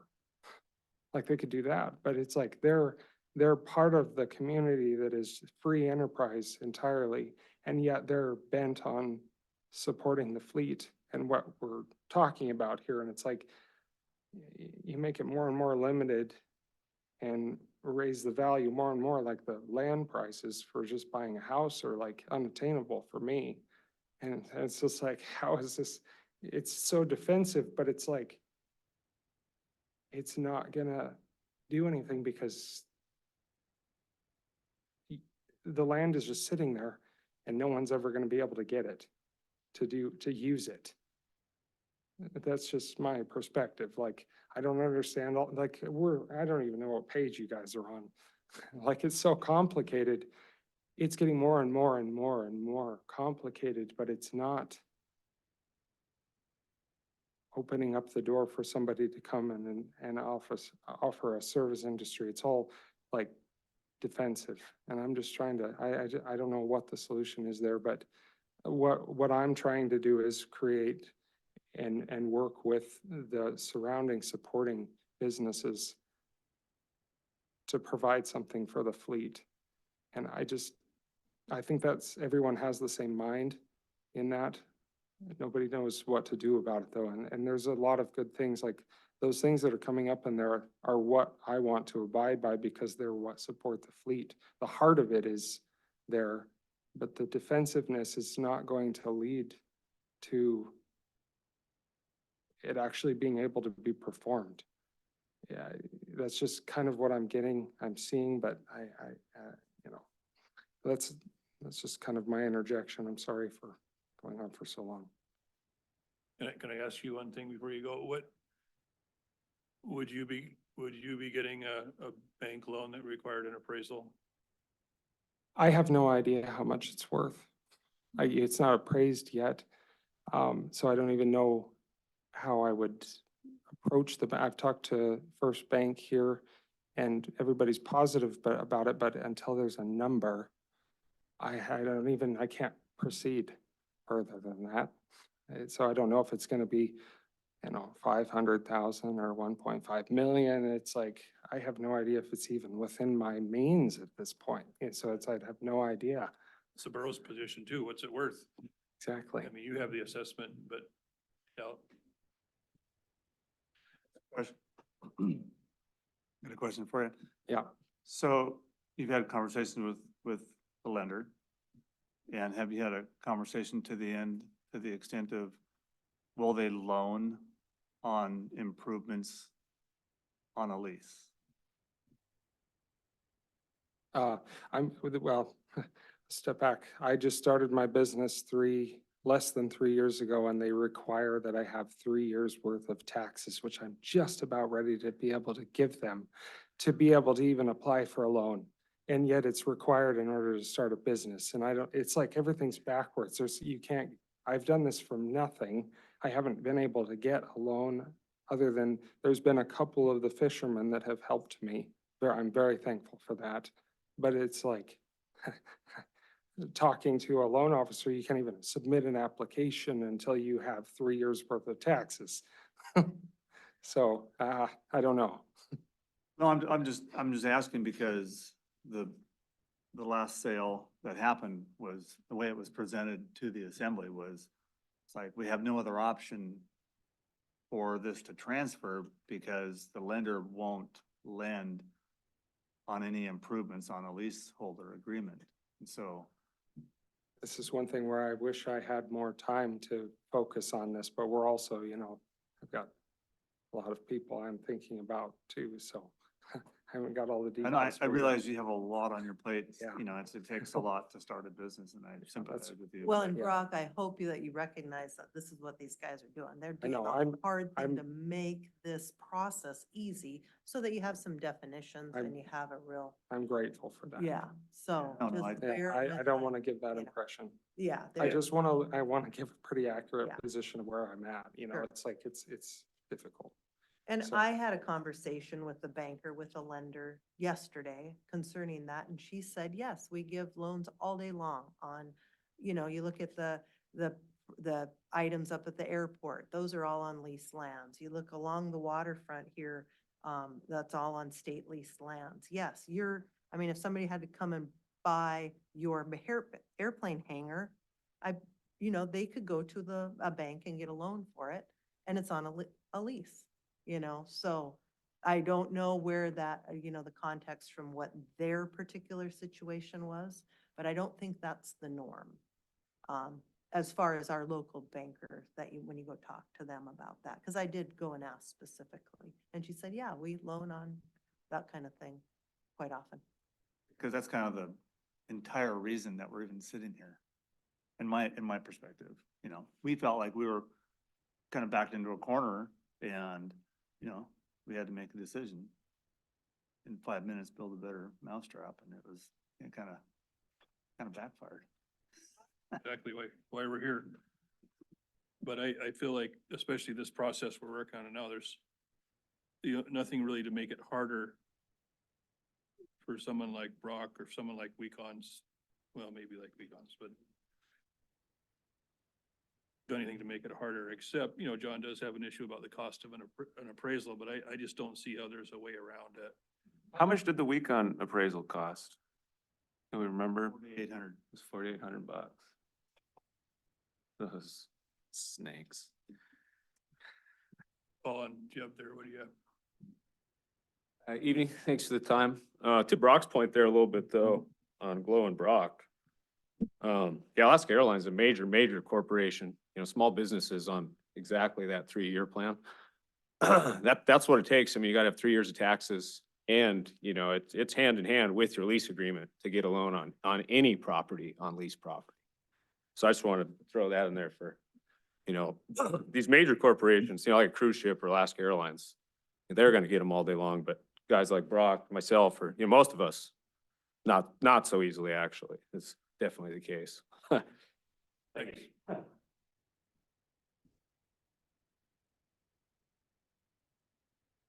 Long, got a motion on the floor? You guys ready to vote? Take that as a yes. So all in favor of the recommendation number 2? Say aye. Aye. Aye. Move it forward. Aye. You got it.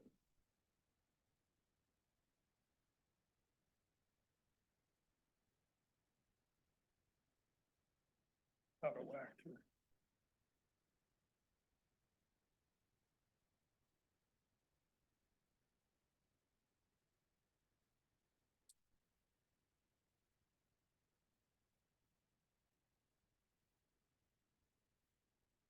We're specifically up to your application now, Rock Island Refrigeration application to purchase Tidelands property on Dock Street. Island Refrigeration has applied to purchase a portion of Wilson Tidelands lease plat. Blah, blah, T-37. The board will review the application and make recommendations to the assembly regarding the possible sale. So you already spoke on it, Brock, but, is there anything you'd like to add specific to your application? Before accept a motion? I think that I've pretty well expressed what I've thought. And you guys have had a chance to read through this and, I don't think I have anything particularly to add to what I've already just said. But, yeah. Appreciated your narrative sections and the sketches. Would anyone entertain a motion to recommend the sale? So move. Second. Right. First thing we should probably talk about is this motion contingent on any of the zoning we talked about, being addressed? So this process could be,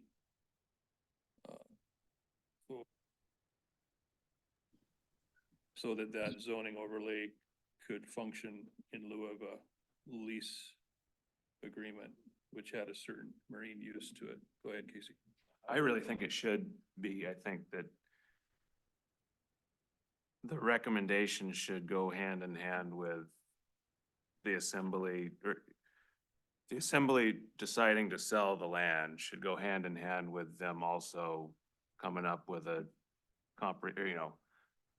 taking our recommendation to have a comprehensive framework for this whole thing. And that if they can't come, I've been waffling back and forth on this stuff for a while. If they can't come to if they say, oh, we don't like this, we don't like that, we don't like the other thing, then I don't know if we have any business selling it.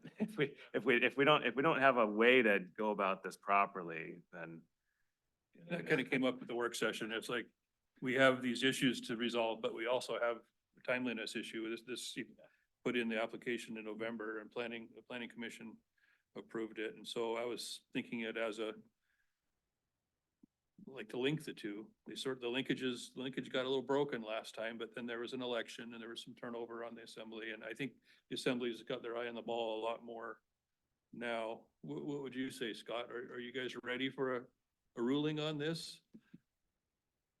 Okay, so my thoughts are, a couple meetings ago, not the work session, but the one, I think one prior to that, the harbor board made a recommendation to recommend to the assembly to approve this application.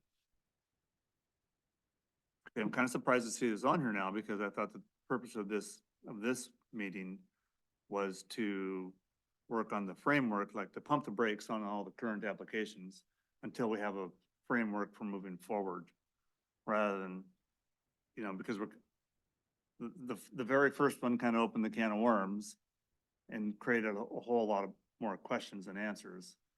Like, what exactly are we doing? And we need to think about this. And so it was my understanding that this particular meeting was to create the framework to move forward with how the assembly should decide on future applications. Sort of, the issue came up that this was in the pipeline and. It's in the pipeline, but at the same time, we were looking for, like, what are we doing? And we need to think about this before, because it's not the only application. We have this other assignment from Ocean Beauty to Fierce Allegiance. So we're kind of getting bombarded here. And I don't want to, I'm just speaking for myself, but it's a complicated subject and we need to reach consensus on it of how we're going to move forward before we start making decisions that are in the pipeline or deciding on applications that are for us. I mean, I kind of agree. Maybe I should be more specific. If I am not willing to vote to recommend to sell the land Island Refrigeration unless there's some kind of clause in there that says that, sure, we'll make this recommendation, but first you gotta do this stuff. But first we gotta figure this stuff out. So I don't know if that's really the proper way to go about making a recommendation. I don't know what your timeline is like, but I mean, just to make the recommendation simplicator, that seems to me we should. Having this on the burner, the application on the burner could help in really bringing this conversation along and causing it rather than to just let it, sit and simmer. Having both of these applications, that, yeah, we've gotten people that are wanting, and I don't think they're the only one, the only two. Yeah, and you tried that with Weekons and Yeah, it didn't get but- you anywhere. Yeah, the thing about the you know, Recon one was, I mean, Very it similar. wasn't just a recommendation to sell sell it, it. it was, okay, sell it on the condition, and the condition was forgotten, unfortunately. And so that's why, I mean, that's why I kind of want to make a point about that there is a condition there and, yeah. Totally agree. We need the framework before you can. And am I wrong in thinking that Ocean Beauty is a whole different thing? That's not a sale. That's just It's a different changing some thing. words. So that we can't, they're not on the same, or at least for me, they're not on the Well, same but- branch. Although I think that they are related to what we've Yeah. been doing tonight because, kind of like, there's like two steps removed because we've been talking about the definition of marine industrial. Okay, and then the application from Fierce Allegiance would have it just be parking. Now we learned from Andrew that maybe there's other plans there, so maybe the application needs to be changed. That's kind of where I'm at, but we're not talking about that, but right now, but I think it's related still. I personally wouldn't approve the Ocean Beauty thing until we have the framework also, but I see them as very different. So, Mr. Chairman, are you gonna take the motion off the floor, or what's your purview here? Can't take a motion off the floor, but someone could move to table it.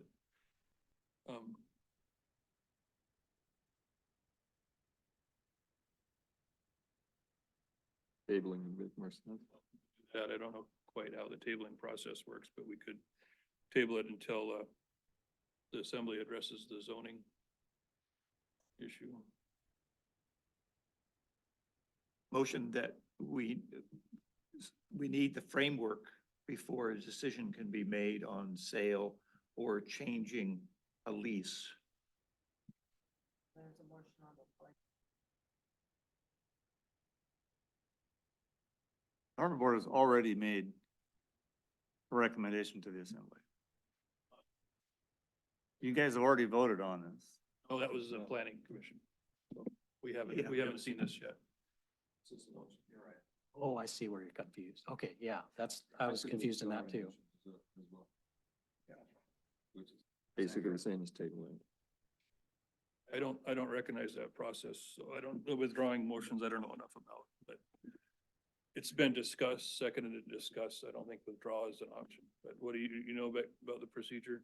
I think you would just have everyone vote no, and then it would be No, no. Would send a bad no, message. because that, then That it's was- voted no, then they've weighed in that no, they Right. don't want to sell it. Yeah. Okay, So, because maybe just amend. maybe they might want to, okay to sell it if they, yeah.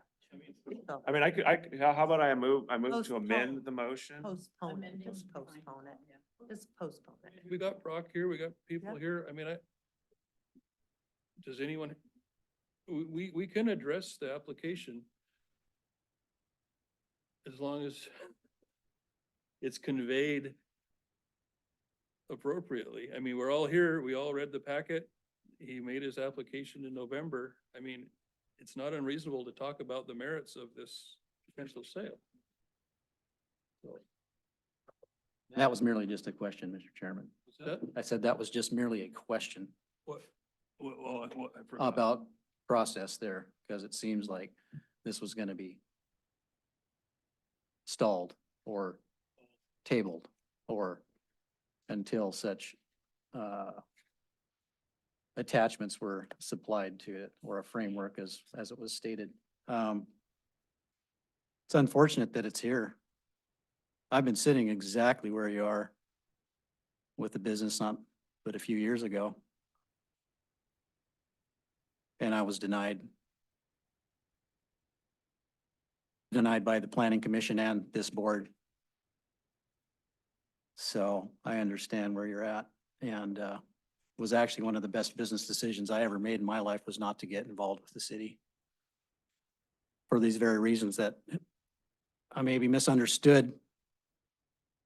And I don't speak very well in public, but coming around the back door to put covenants and different things or more stipulations on things later on doesn't sit well with me because like I said, I've been in the private economy my entire life and I'm usually on the bad end of those things. Maybe I shouldn't be on the harbor board because they are defending it fiercely and I understand why. And I do agree, but I've also been in that seat out there. And the harbor master's right, there's other people also waiting to see how this goes. I don't really have an answer. What I think might happen if we delay, I'm not saying moving forward is the right thing either, but if we delay, I see Petersburg once again losing a very valuable asset. We've stalled and thought these big things are coming and Wrangell has just passed us by for various other reasons, but I'm kind of excited about a business like yours that might put Petersburg on the map for that such thing, especially with a big commercial fleet, might draw in a lot more business, just like Wrangell draws in a lot of business to their yard. So I'm torn as to what to do here. But I thought I'd give my 2 cents there as just kind of speaking from the gut there. So probably not the right thing to say, but thank you, Mr. Chairman, for allowing me to speak there. Can I move to amend this current proposal? I move to amend that we recommend that the assembly grant the application to purchase borough-owned land submitted by Island Refrigeration if, but only if, the assembly first adopts by ordinance 3 earlier recommendations, the 3 that we've already done. So that's my motion. I move to amend the thing. And those would be reimbursing the Harbor Enterprise Fund for the value of the lost lease revenue. Yep, and also adopting a set of parameters according to which it would be appropriate for the borough to sell tidelands and a process for the sale of such land. And then third, adopting a definition of marine industrial zone, which would be applied presumably to that parcel, as well as to the other parcel formerly leased, but then sold to Wecon Enterprises. I think that's important to put in there too. I will second it, but not implied, but it definitely directly is connected to this property. Those.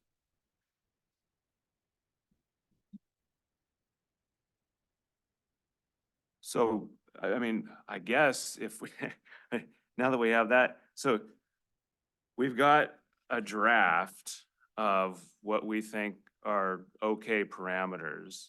And now we can take a look at Brock's application and this situation as a whole and see how do these parameters apply to the situation?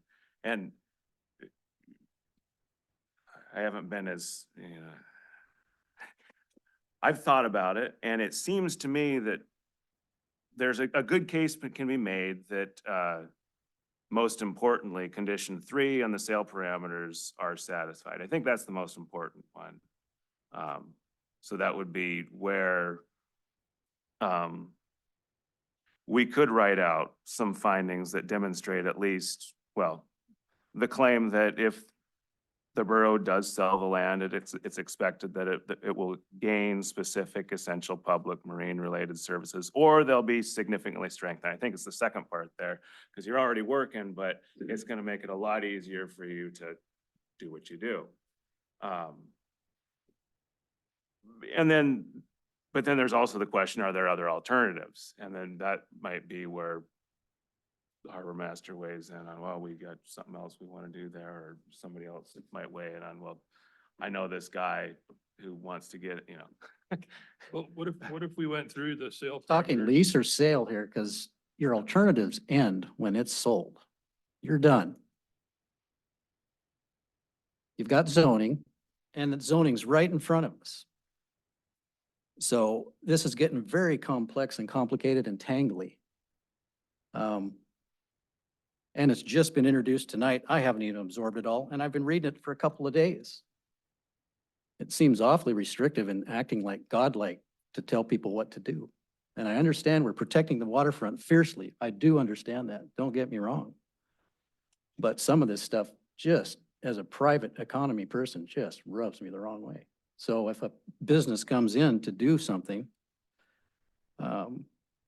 they have to fully understand what's going on here. And I'm not sure that everyone here fully understands every word on this paper, except for Casey here, and I think he is being a lawyer, actually.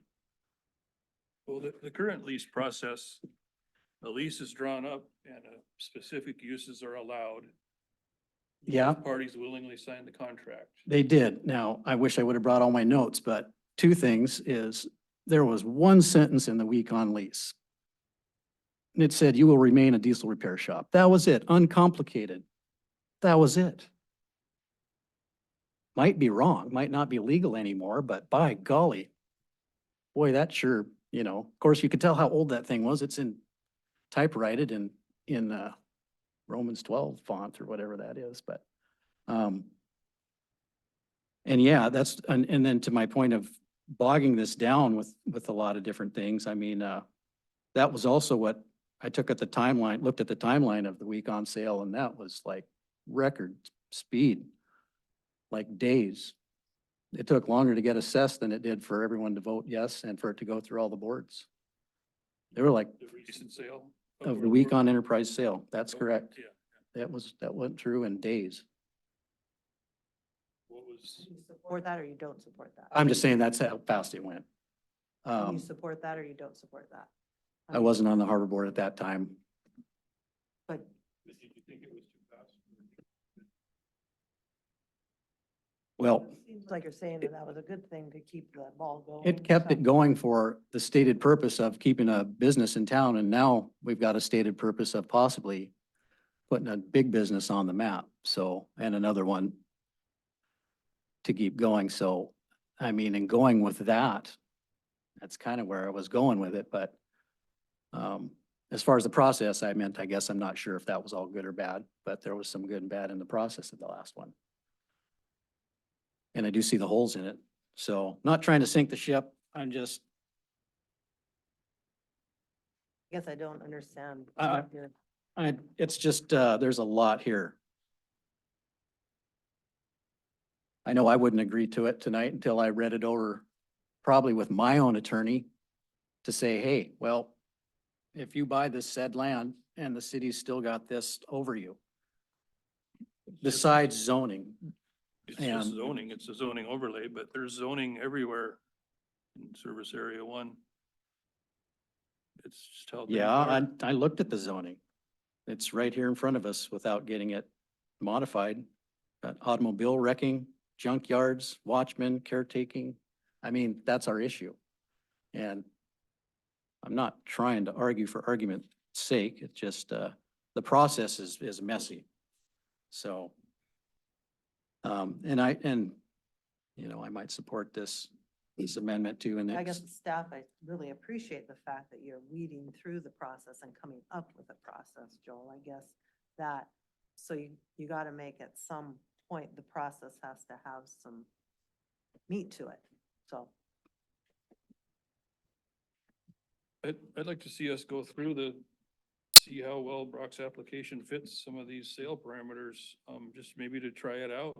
And, this will be on tape and assembly can watch it and see what we think. We can't, I don't know what could hurt. I'd like to say something again.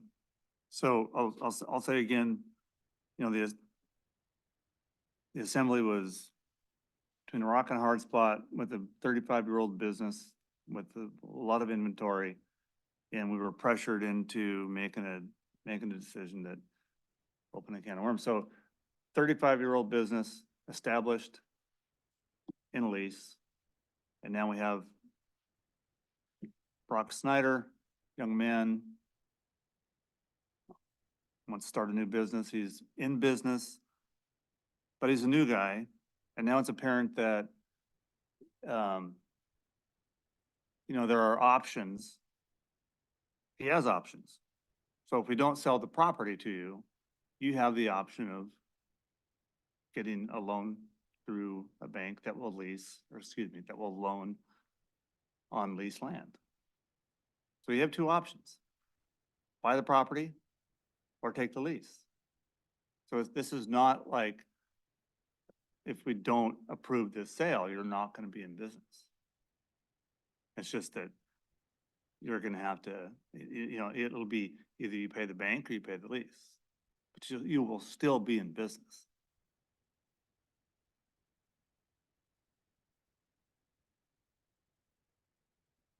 So there's so if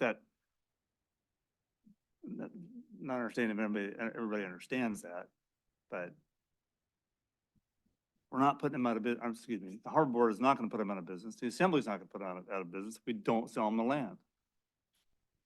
What we are doing is protecting our long-term best interest to protect the waterfront. Because the harbor master said it, as soon as you sell it, 5 years from now, 10 years from now, 20 years from now, that person can sell it and we'll end up in court. If they do something other than what the future code or overlay on the zoning dictates. I think the assembly's not looking for guidance on this application from us. No, I think that they are. I mean, as we move along, I'm more formulating in my own mind, I mean, for me, that first sale, yeah, I was new on the assembly and not a lot of experience, and there was overwhelming public support for the sale of it. And, I'm here to represent the public.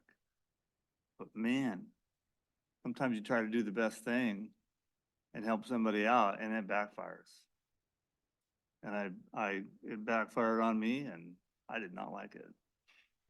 So one of the things though that, you address in weighing, applications is that you're looking forward rather than, like say, rewarding a 35-year-old business. You're more, these are looking towards the future, which I thought was a good aspect of it, looking forward. Can I make a comment Randy, on would you like Brock? to comment? I have no horse in this race. I've never met Brock. I just want to say I've been in business in real estate since I was 19, about 20 years now. And I would tell you that it is incredibly unlikely a bank would loan his 3-year business money on leased property for just the improvements. It's a whole different game when you've got major corporations leasing like Alaska Airlines, et cetera. So just my comment, I have no investment in this. I just want to comment on his behalf that it's incredibly unlikely he'd be able to get a loan on a leased property. So If that's the case, then when this gets to the point where Brock is making his 5-minute speech to the assembly. We need to know that information very specifically. I mean, that's just, you gotta ask all the questions. You gotta take both concepts or both ideas and move all the way through.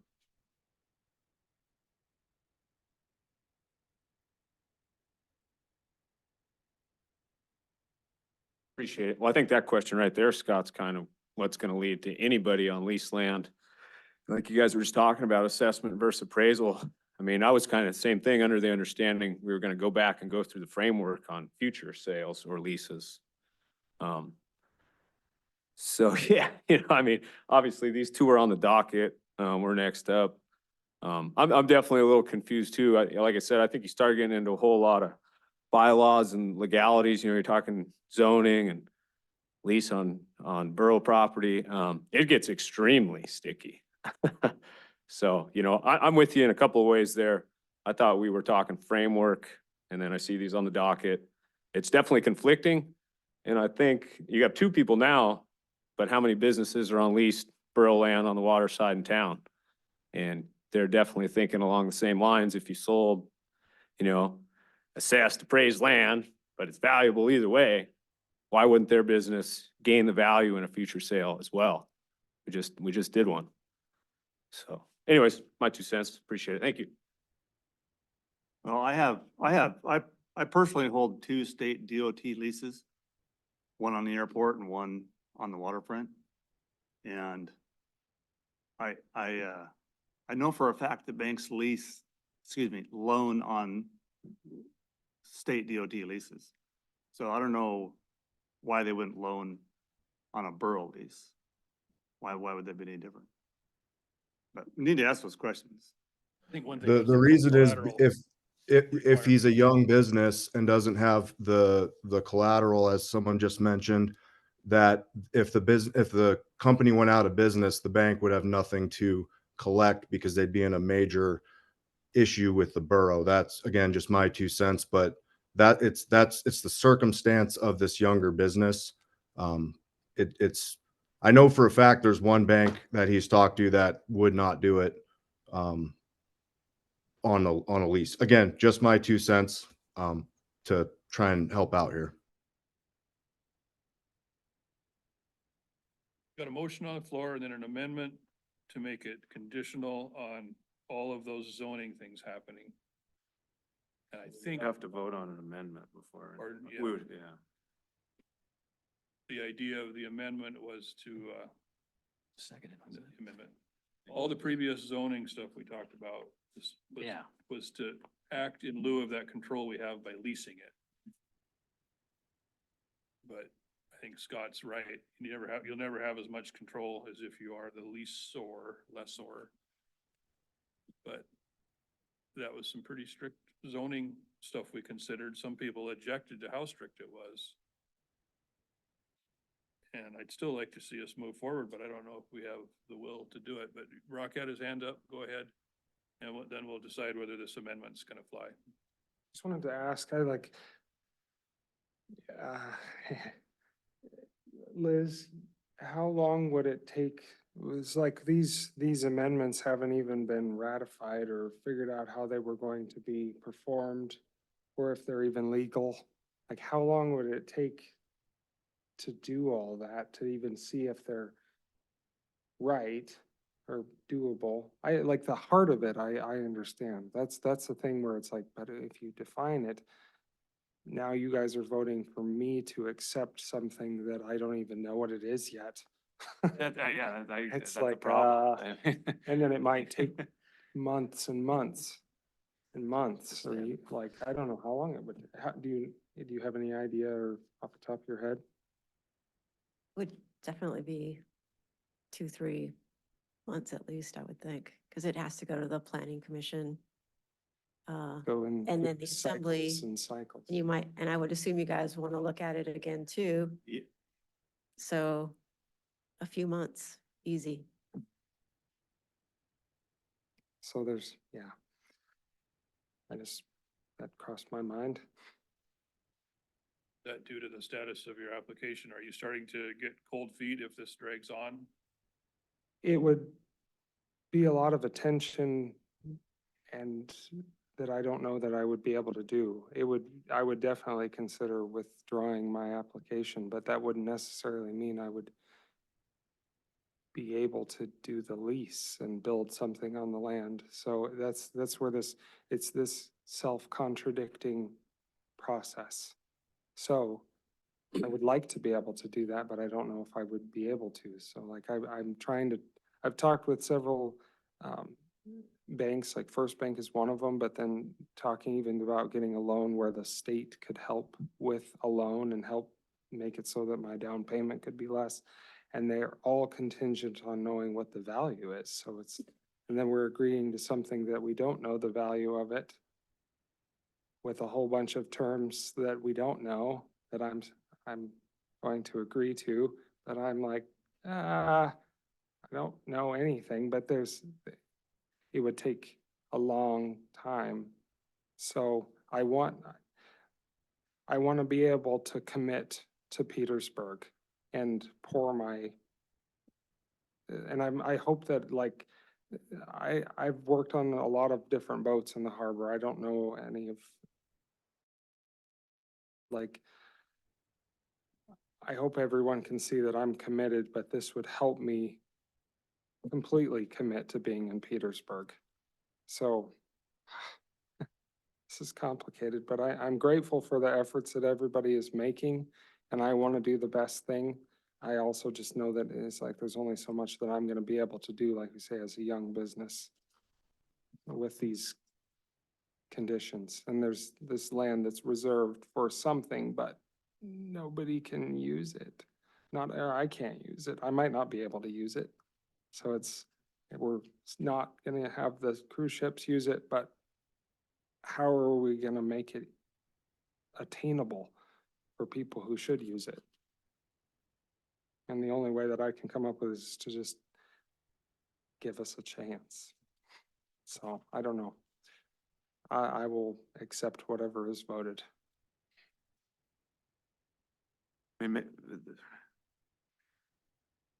possibly the amendment could be reworded to say, in the amendment, I said that recommend to sell it if, but only if the assembly first adopts by ordinance 3 other recommendations. A possible way of phrasing it in another way would be to say, if, but only if the assembly commits to adopting these 3 earlier recommendations.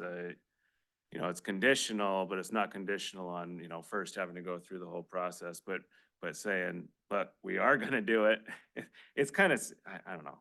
If you could word that, I mean, that would be good. I mean, we could also review it in addition to that, if it were a lease, as if it were a lease application, what our ruling would be also, because those are his 2 choices. And to me, there's really no difference. To me, it's a worthy application, whether it's sale or lease. And I just feel like we can see how we're gonna be batting this around forever if we don't do something. And if we want to rule on how we feel about it, just like planning and zoning did 3 months ago, this could be a time to do it. I just have to say, and I'm gonna support Brock on here. He doesn't want to get into he doesn't want to buy a piece of property under one condition and then we come through 3 months later and call it a marine industrial. The value of that land will then have dropped and he's getting charged for today's price, and tomorrow's price with all these conditions on it is gonna be far less. So I'm just saying, table his application for a month or so. I mean, you get some answers. You guys can talk to a banker or have a banker come so that it's not just, hearsay from people that are testifying, from other states and, I mean, we don't know. And, I say put that on the back burner, move forward with these recommendations, see how it goes. At the end of the day, maybe you still come back as harbor master. I'm gonna make lemonade out of lemonade, lemonade out of lemons. I'm gonna support his this as I did at the planning and zoning, because at least on my watch, I got a brand new marine industrial business that, like Joel says, is gonna put us on the map. It already has. So that's where I'm coming from. You know, of course, as harbor You get to master. do that, but we don't. I mean, No, I know, but at the end of the day, you wanna, you know, you wanna make this guy succeed and, but, you know, don't maybe paint him into a corner right now. Table his application. I'd like to say something, just keep in mind that if we're gonna be 3 months out, we're looking at March, April, May. We know what May brings. Everybody's gonna be busy. June, I know you're leaving, Casey. You're gonna be going gill netting, Bob. You're going flying, Scott. John's gonna be moving boats. Brock is gonna be busy on boats. Everybody's gonna be leaving, so we're gonna be pushing this out 8 months down to October. So keep that in mind. Thank you. I don't see the harbor board really having any new information on the application itself. See it again. Something on the zoning, but I think that'll be a long time. So what do you want to do? We have the amendment. I think we're stuck. Because if we You can don't, start voting things down. You can vote the amendment down and then table the motion. I think, well, that's what I mean. I think we're kind of stuck with the recommendation from the harbor master. Was what I was gonna say, Mr. Chairman, I agree. Well, I'm not gonna go back over it, but yeah, moving forward with all of this is exactly, we both reiterated exactly what I felt and they are feeling out there, so, it's a lot of conditions. Unless he wants to take the conditions, but I think he's not. Yeah, we need the framework for, So you want to put the brakes on the application and just go ahead with our framework stuff that we did earlier? that would be my opinion. Let's just do a vote then on the motion to do this conditional recommendation. So we're voting on whether to amend We're right now. voting on your amendment. Yeah. Seems like a no vote would get us back one closer to being able to postpone this. Does that sound fair? That makes sense. If we vote no on Casey's amendment, the amendment's gone and what is the motion that's left? Just a motion to recommend. Motion to to sell it. recommend. Yeah, so the conditional part of the motion will be gone and we'll be just back to the motion to recommend and we can deal with that once we get there. So a no vote will erase what Casey did and we can start tidying up here. So all in favor of Casey's motion to amend? I'll raise my hand just to. That's all. You, and then all opposed. I'm looking at you, Dan, too. I opposed. Opposed, yep. Opposed. Okay. So the amendment fails. Now we're back to the main motion to recommend Brock's application, which I thought was very strong. But what do we want to do now? Want to table it till we hear more about how the zoning overlay went? That would be my opinion, that we need the framework to evaluate. Seems You like- can't evaluate without the framework. Seems like where we're So- going. Kind of talked ourselves around into a circle into this is the cul-de-sac. That's the, this is it, I'd rather table it and vote it down. right? Because that sends a confusing message. I think it's a strong application. So I'd entertain a motion to table it, but I might need some help from Becky or somebody on how that works.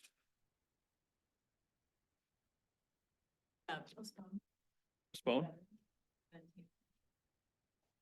The table, you have to deal with it at your next meeting. In the case of a assembly meeting, they meet every 2 weeks.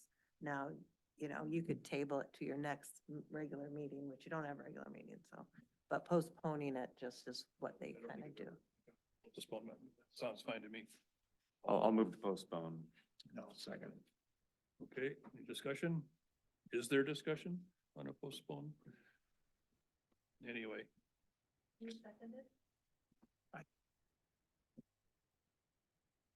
Favor of postponing this until what was, is it indefinitely?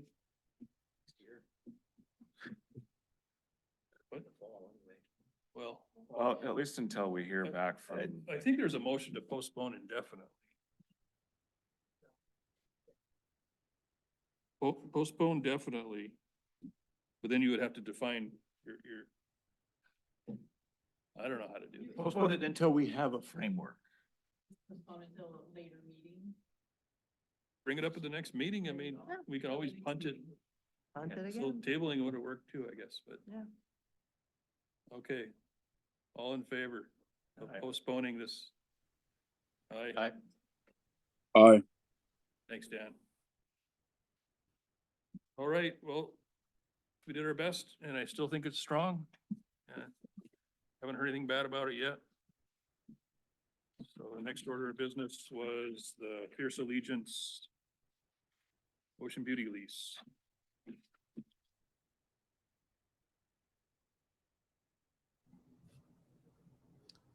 Could I ask Doing? for a clarification on something?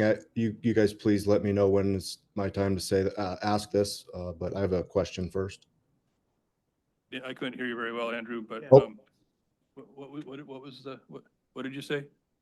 I'm sorry. I said, I had a question first, and please tell me when is a good time to ask it. And then I'd like to also make a comment after that. But first and foremost, I had a question about the way it's written here on the agenda, the language of this. Okay, I think I'd go ahead and let you speak to your proposal there. Go ahead. Oh, okay. Thank you. So just to clarify here on the meeting agenda, item E that we're on now, and the specifics of that is the board will review the application to assign Ocean Beauty's lease to Fierce Allegiance Development LLC and make recommendation to the assembly. I also have here, it looks like there's already a recommendation made, which is recommendation number 5. So it, We don't I'm have not- that yet. That's just something Casey was working on his own initiative that we haven't circulated yet. okay, but that's not, it seems like the decision's already been written is my question. It is not. That was something that I was, as I was going through your application and trying to figure it out for myself, that was what I had in my head. I've learned new things from you now. So, Yeah, that makes sense, Casey. That was exactly, that was exactly my question. And so then we can just move on from that because you answered it. If it's okay, I'd like to clarify, hopefully help with that recommendation Yeah, there. and I don't even have it in front of me now. I saw it in, earlier today. The same. Well, basically, I guess I don't know if I should be referencing your recommendation or not. I just had a few things to correct to that. Again, if this is okay, the way we're doing this, I could just continue with it. If you look at the application, you'll notice first and foremost, this is not a sublease. The recommendation is calling this a sublease. And if you look at the actual application in the packet, you'll see the first checked mark there's the assignment. So basically, just to specifically clarify what this is, forget even the names of the companies on this. You have one company that has an existing lease until 2049, and we're requesting to just assign this to a new company. That would be with no changes whatsoever. I haven't been able to find any grounds whatsoever on why that wouldn't be completely acceptable if there was no change whatsoever. My attorneys have reviewed that. There's no excuse to not transfer it if there was no change whatsoever. So that being said, in my application though, I did request what I would not call a change, although it seems like that has been the perception. It was meant to be an addition to the lease language, not a So basically keeping the lease as was granted to Ocean Beauty, which is for use of the parcel that is directly next to Ocean Beauty's owned loading dock. And the whole point of that was so they could fit in their Connex AML containers and be able to load them there. So that's been approved. That's, that is in place until 2049. What my whole point here is, and what I'm trying to add, the parking portion, is we obviously will probably never get to the level of production that Ocean Beauty was at. As I mentioned, and I'll have more details, hopefully by the assembly meeting that I can share, but we're really working hard to have a boutique fish processing. And by boutique, I'd like to see the production as high as it could possibly be, but focusing on quality above all. But obviously that's never going to be the capacity of a full operating Ocean Beauty scale cannery. So that's all I'm meaning by boutique. And basically we, at that level of production, are never going to have the 5 or 6 or 7 full semi-truck Connex, 40-foot containers that they're using, which is the existing language of the lease. That's all, again, approved till 2049. So my thought was, well, we could use the remaining space of the parcel. Say we have 2 or 3 Connex trucks there. That would still allow 5 or 6 or even up to 10, depending on how zoning, allows a parking spot to go. Those parking spots would be specifically for this boutique fish processing company. And I may not have been clear. I will completely acknowledge that may not be clear on the application, but the whole purpose of the parking is for this business that will be fish processing, which there is nothing more, obviously, I mean, this goes without saying, but there is nothing more marine industrial orientated than a fish processing business on the waterfront in Petersburg. So the parking would be to allow that company's employees, the people that are showing up for the day, et cetera. For our building permit, we would probably need to show some of those parking spots to allow that business to be there. A big goal of this whole project is to provide employment. And so right now we're looking at this company having about 10 employees and possibly scaling up to 20 or so. So basically by adding the parking to the loading of the Connexes to the lease just allows us on our building permit to say, hey, here's some designated spots. And again, those spots are going to be directly related to a fish processing company. So again, I think there's been a lot of confusion on this, but this is marine industrial. This doesn't need a zoning overlay. I mean, this is what you guys are saying you want. This is what I want to provide to the community. This is what the fishermen want. This is what everyone who wants seafood wants. I mean, this is a home run fish processing. We could go even further with the plan if needed, where fishermen could even be unloading their fish, processing, shipping it out, and then also having parking, which would allow us to have this business on the first floor of that building. So I'm happy to answer any more specifics about that, but I hope that really clarified what this whole application is about. It's not a sublease. It's just a reassignment from one company to another company. The reason for that is because the second company is purchasing the assets of the first company. So the first company is going away and the second company is now the first company essentially. And again, this particular parcel is an 18-foot sliver that borders the privately owned loading dock. And if you took away that sliver, which is the borough lease we're looking at here, you basically would not we could not use the loading dock then legally. We'd have to be driving over, and again, I want to be in complete compliance. Everything we're doing is by the book. Like I said, my attorneys review everything. We do everything completely by the book. So we would not be able to go over that borough property to use the loading dock unless we have the lease. So hopefully that summarizes it, and I'd be happy to clarify any more. Thanks, Andrew. First, let's probably get a motion on the floor to review the application.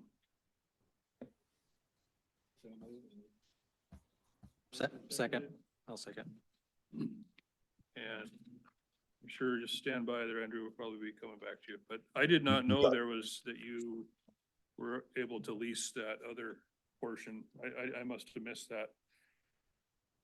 From I'm sorry, are you talking about the Ocean Beauty owned portion? Yeah, the one that Ocean Beauty owns. I didn't know that you were. Yes, that is a term, and this is where I'm having a little bit of as a developer, honestly, I'm giving the city and you guys a lot more information than normally we would ever provide, but this is in an effort to get all the gears in motion here so that we can have a successful closing and move ahead with things, because I am not able to wait several months for this. If we don't get an answer real fast, this is going to change basically if we can do this fish processing setup or not. I mean, time is of the absolute essence here. And so I'm giving you guys as much information as I can, but surely you can understand real estate.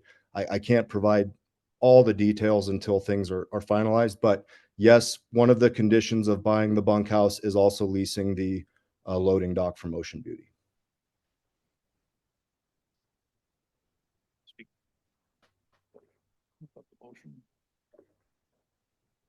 What has been moved? What was the motion? Just to, The application, I guess, is that how it was worded in the agenda? So it was to assign it to them. The board will review. And so do we review, or are we moving to assign? It would be more direct to move, to vote up or down. So move to assign the lease over to Fierce Allegiance from Ocean Beauty as it's written already. Is that an okay interpretation of the motion? Do we need to do it? Yes. Is that okay? Okay, that's where we're at. And the existing lease says marine something. Existing lease says the loading and unloading of 20 and 40-foot containers for canned salmon.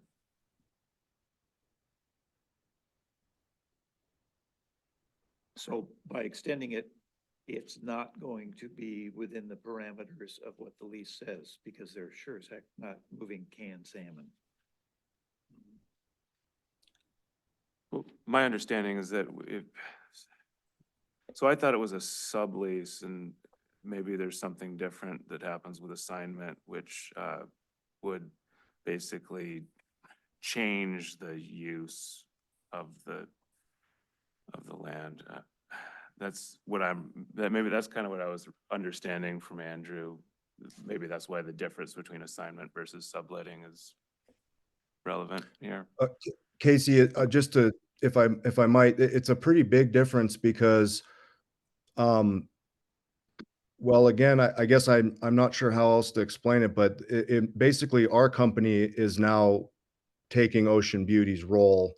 So we would be paying the borough directly versus a Right. sublease. We would be paying Ocean Beauty, and then Ocean Beauty would be paying the borough.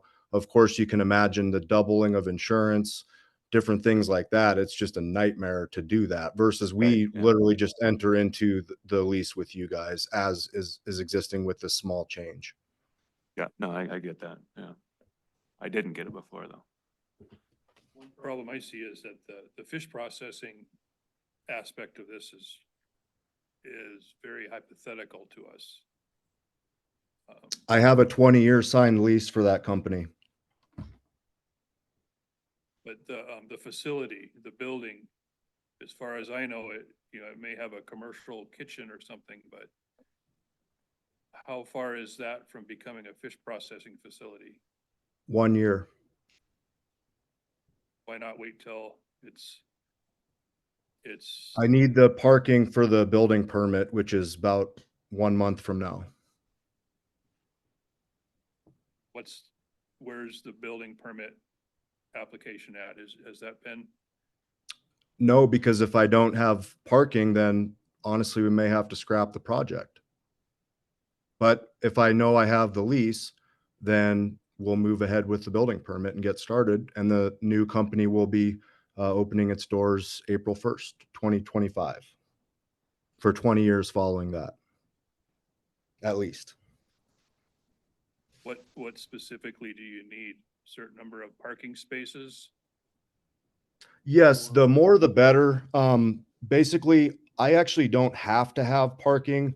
I could basically pay a fee to buy spots. But again, we're talking about an existing lease that if I don't, basically, if I don't get this lease assignment from Ocean Beauty is just going to continue with the lease until 2049 and no one will use it. So again, we're just really trying to simplify things.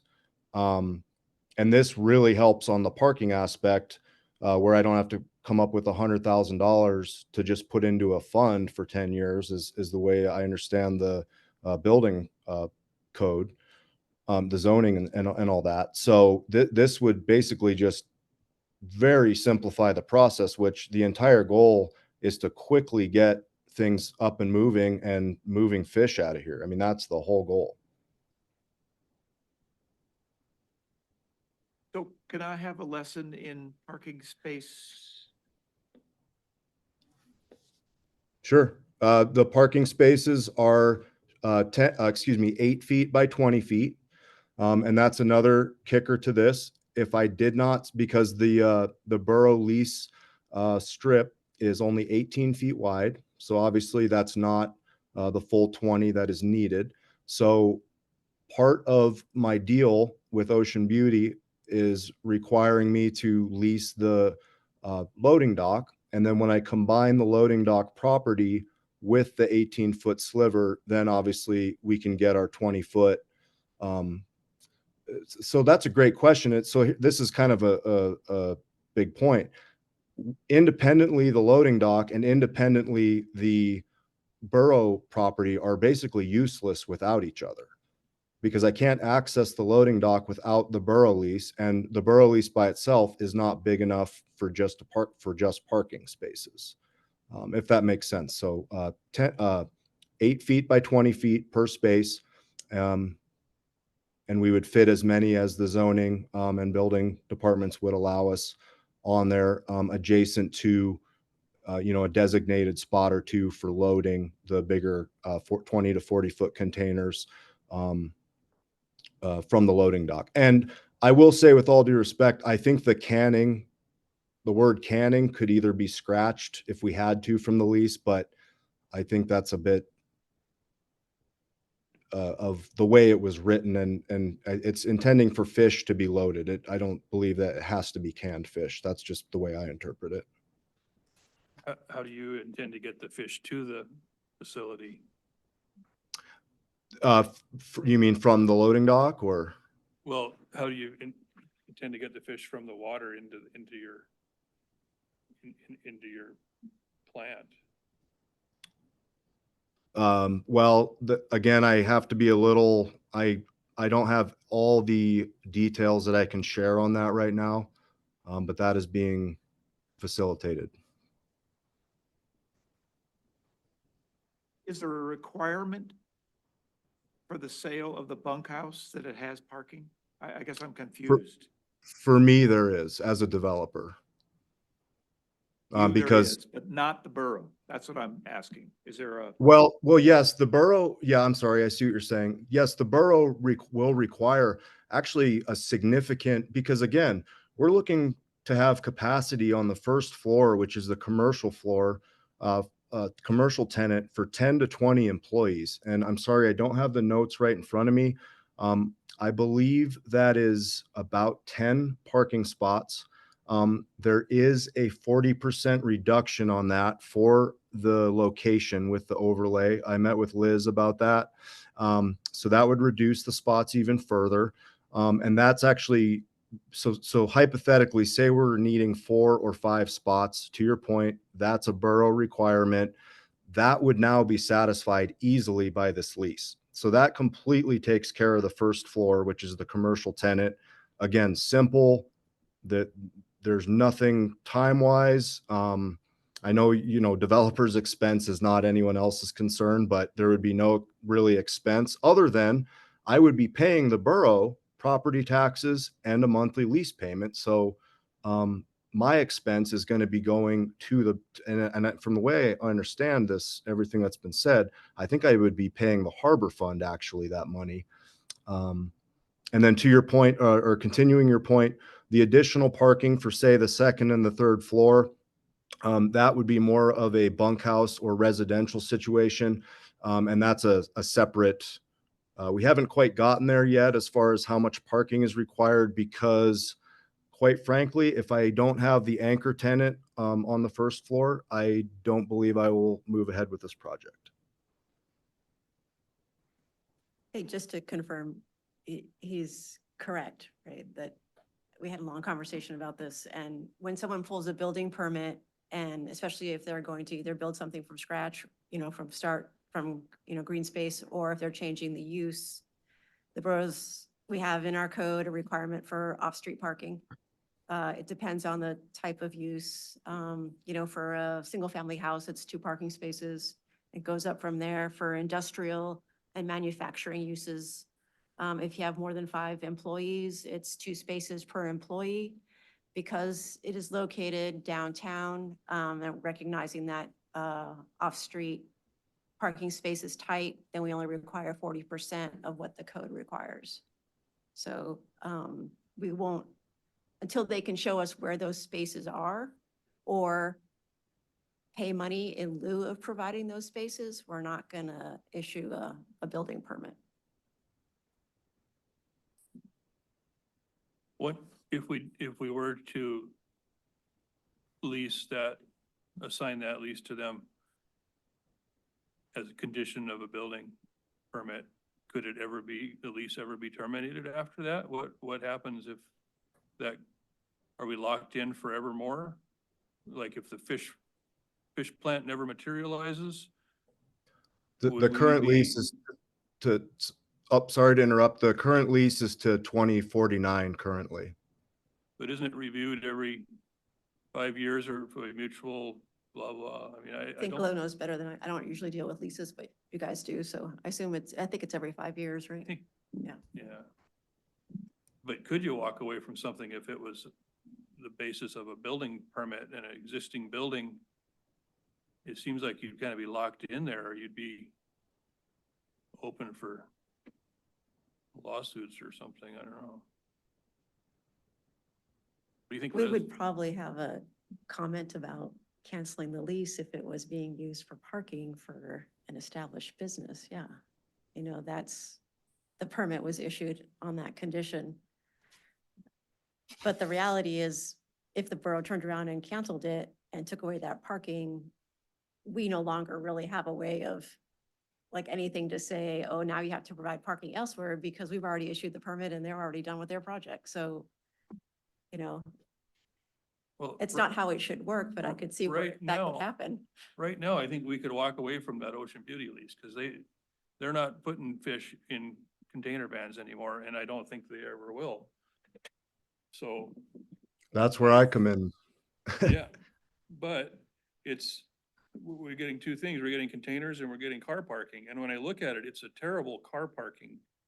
It doesn't make sense as a place to park vehicles. Have you looked at the overhead in the packet? If you go to the very last pages, the overhead satellite views. I'd like to point that out because it actually shows that it has been used for parking for the last, well, I believe since 2016. So about 8 years, it has been used for parking. And I'm not trying to get them in trouble, but that's what they have been using it for 8 years, is parking exclusively. And So again, I'm trying to legally request that instead of just doing it. So as things stand, we have a motion to approve this application. But it sounds to me like what you're applying for is not exactly what's in the application. In the application, you want to apply for 10 designated parking spaces, but now it's, 2 container vans possibly, and, use of so you can get to a loading dock. So as the application stands, I can't kind of in good faith say, yes, approve this application, because it appears not to be what you're actually applying for. Does that make sense? It does, but I understand what you're saying, but at the same time, I don't see why there's an issue with parking there when it's been being used that way for 8 years. And now I'm requesting the zoning department, the building department, obviously the harbor and the assembly to approve the way it's been used for 8 years now.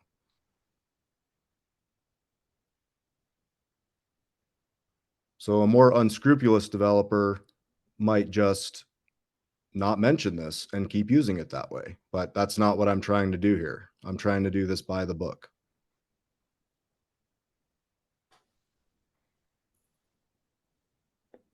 Trying to think of it from the perspective of that zoning overlay and some of the, not just that, but was it the sale?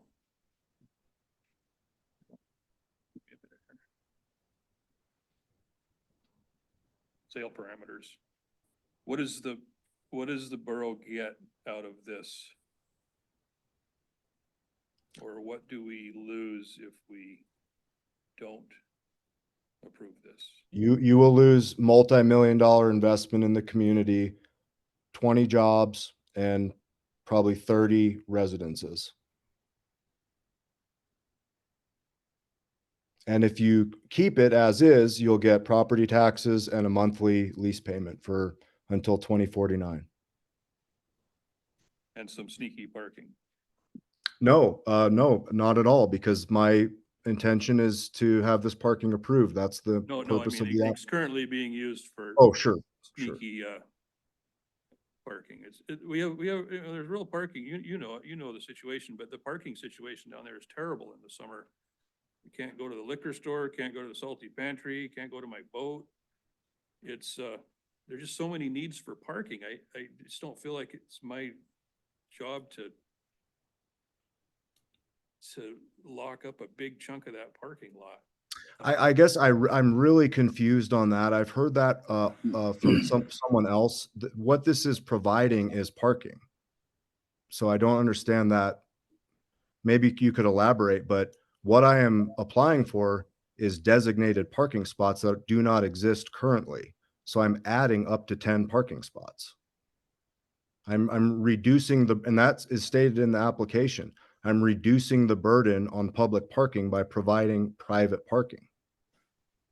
So these 10 vehicles, up to 10, that's just based on the size. The 10 is literally based on math of the square footage of the lease parcel divided by the 8 by 20, 160 square foot space.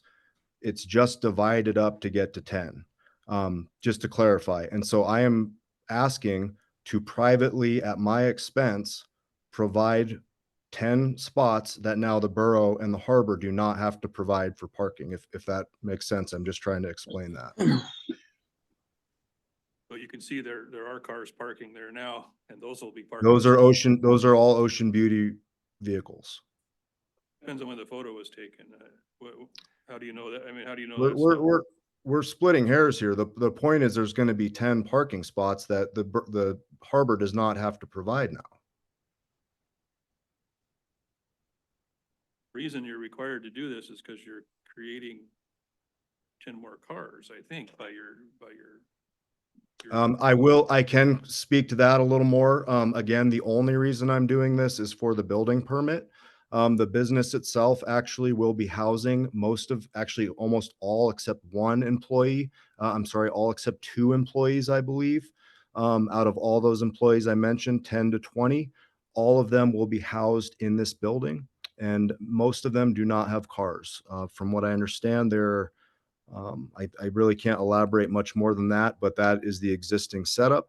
And so these are theoretical parking spots for the building permit. But the employees themselves will actually live in this building as well. But that is a great point and well noted, but I wanted to explain why, these are just, you guys are going through the codes and all this. Believe me, I read all this stuff and I actually understand it quite well. Everything you guys are discussing, we have to follow all these rules to do these projects. And so these are just stipulations we have to check off. Once they're checked off, we move on to the next step, which simply is a building permit.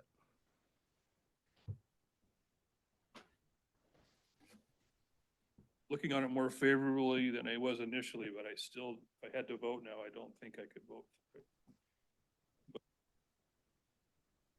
If we take no action and don't allow this transfer of the lease, will that at all enhance the parking situation there? I don't think it will. Because it's surveyed and can't really change those boundaries. And I totally agree with you, and that's why if we look at, there's a clause in here. In addition, these findings shall address the question of whether there is some alternative use of this land which expectably would lead to greater benefits. And that's, we have big picture harbor things going on. And one of those is parking. And so I think you're right. If Ocean Beauty wants to ride out their lease and it sits there for sketchy parking,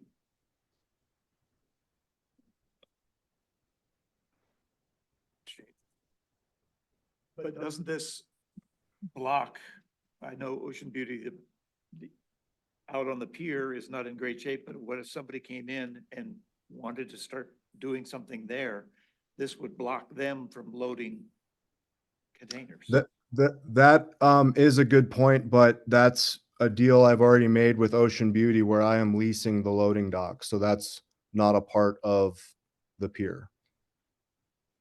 And to clarify your point, again, if you look at the overhead satellite view, you will see that the loading dock is lot 4, block A, and that's its own parcel. So the loading dock is its own legal parcel, separate from the pier, to clarify.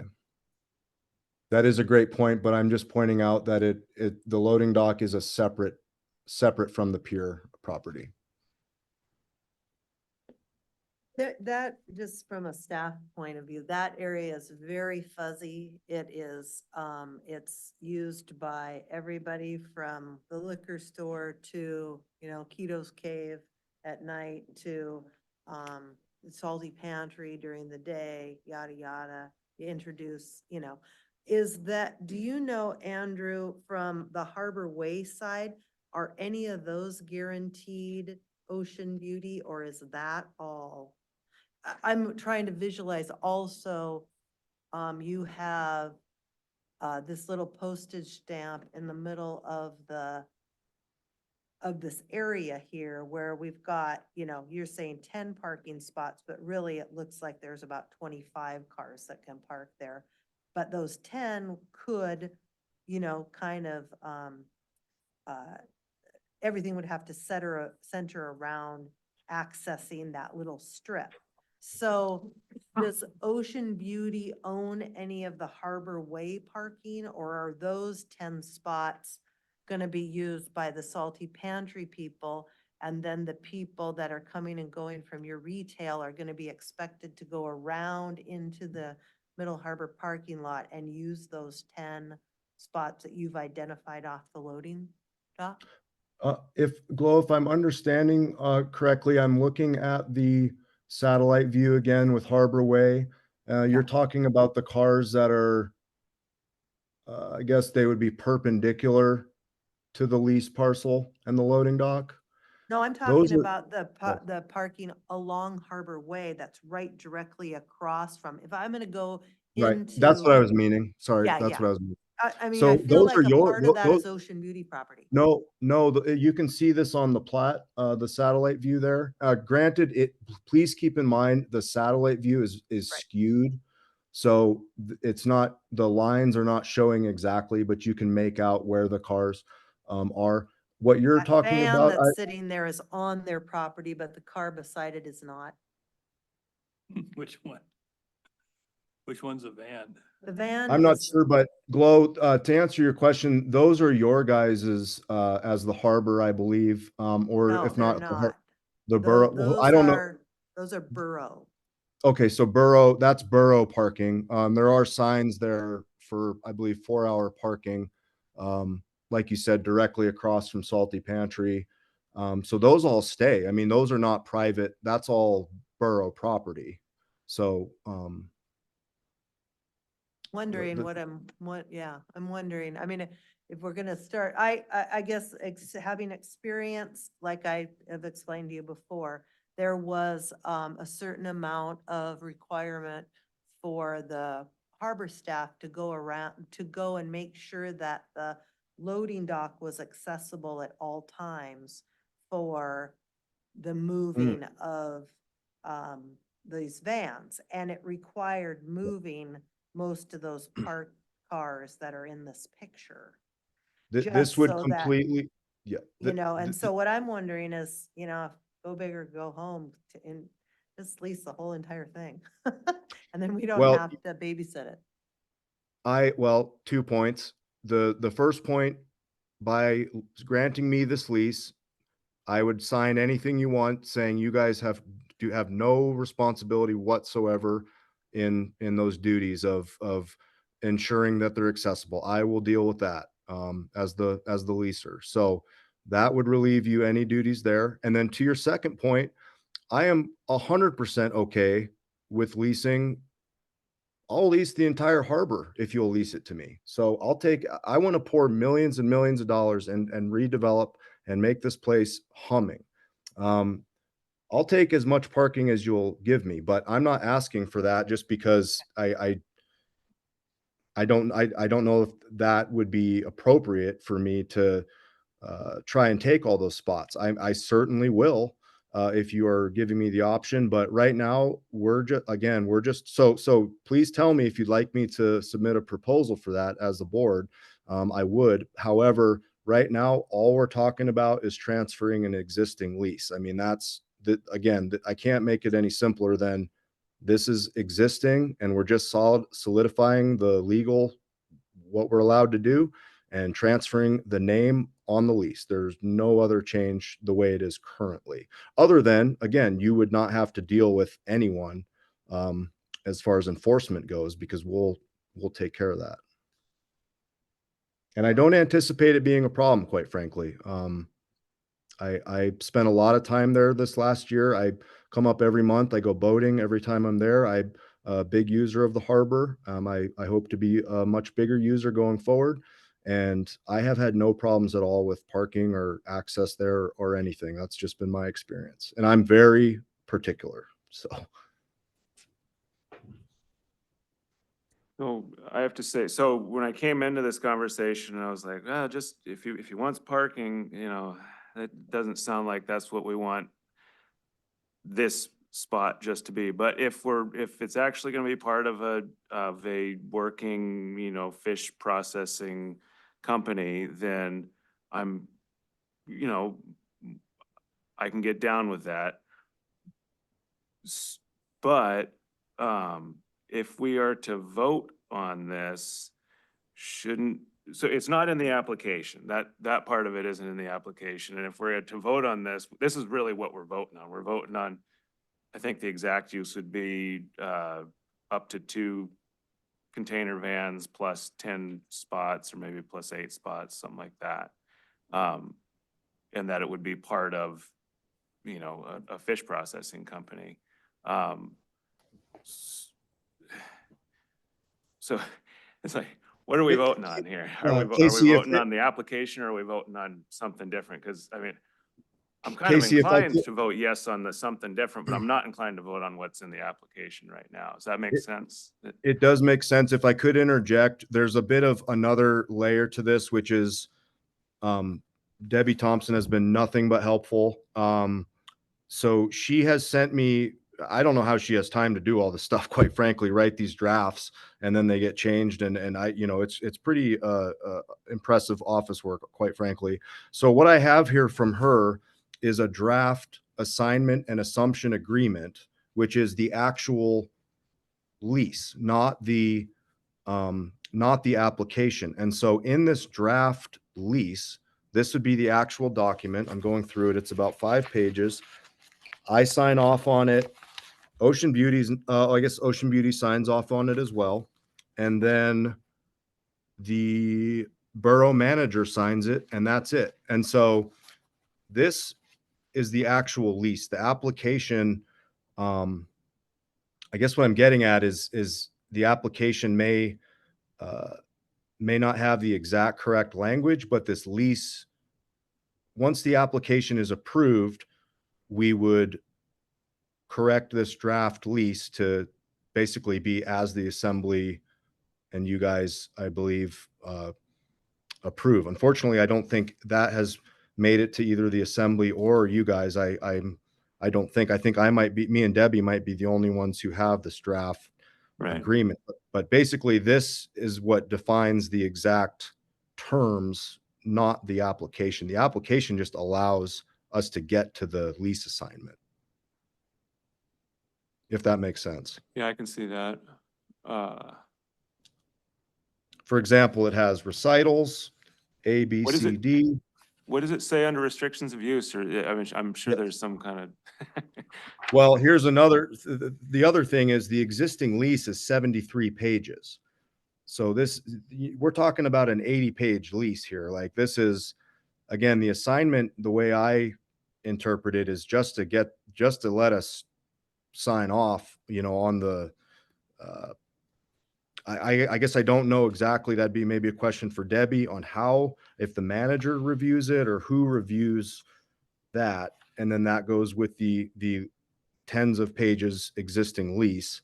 I'm looking for restrictions, as you said. I believe the restrictions are all in the existing lease. But we're kind of missing this piece, I guess, is what I'm trying to point out. And I think that would make you feel a lot better about it. I understand what you're saying about the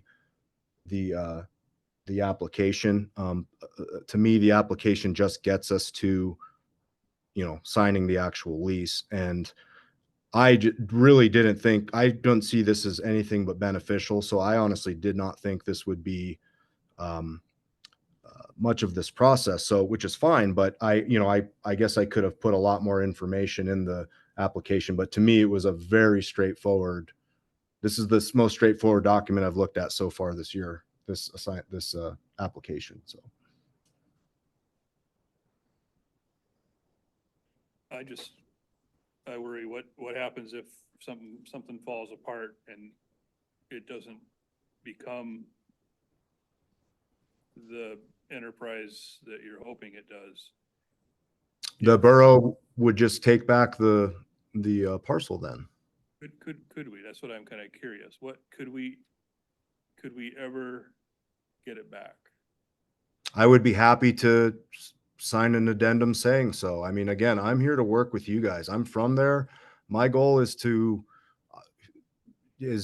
everything I've stated. I mean, I'm willing to agree to that. Nope, that's not even a question. No problem. If something fails, which this is basically a home run project, it's no big deal on my end.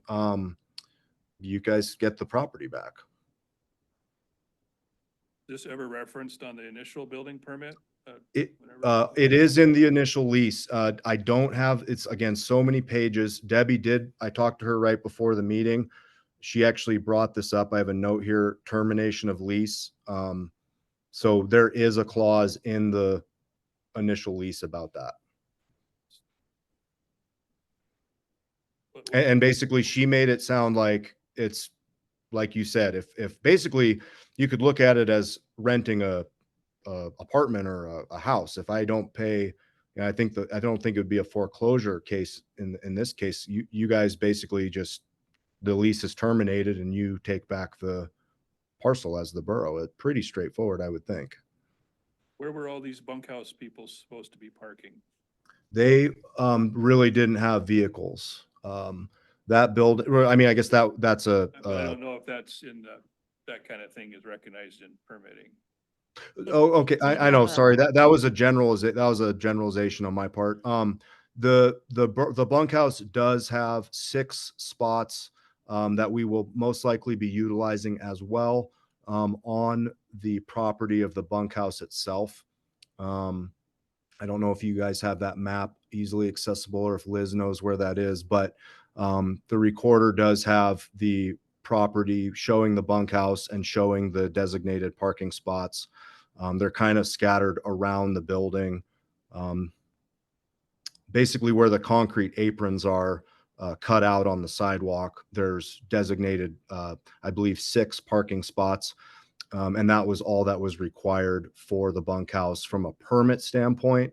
And again, I didn't mean to generalize the people at the bunkhouse, but assuming they're kind of flown in and flown out from Ocean Beauty, they weren't there with their own vehicles.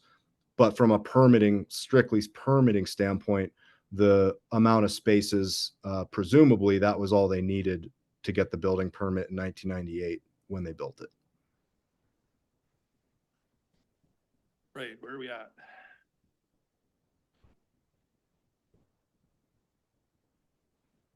Do we want to vote on it? If we vote yes or no, that takes it out of our hands. We have other Gamble. options, I suppose. It's a gamble either way. It's, I think there's more to lose by stopping the project than there is to prove it and hope that it turns out.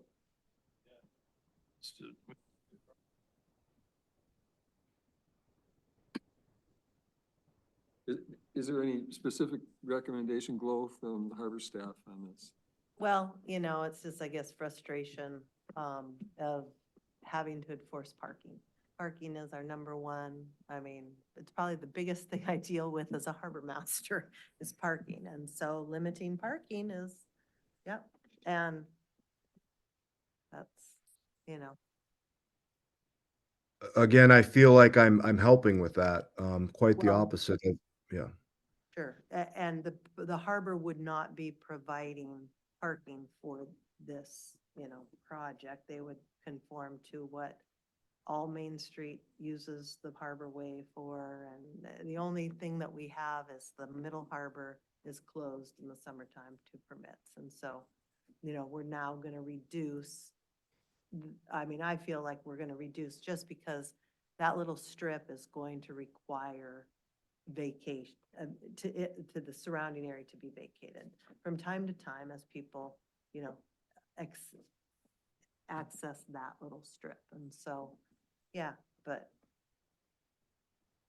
Glo, I'm sorry, I just don't understand how you're seeing it that way. Again, if you look at the overhead view, it's there's a yellow stripe that says "Do not park" along the harbor parking lot pavement that accesses this strip.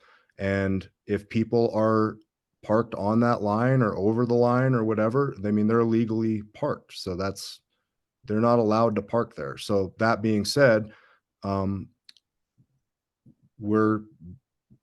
way this lot is accessed is a right of way of the street. I mean, they're not parking spots behind this proposed strip. So I guess I just don't understand. I'd be happy to talk about it more. I just don't understand that perspective of how this would do anything but reduce the harbor's parking load. Because I'm taking 10 spots from needed parking. Or I'm sorry, adding to it.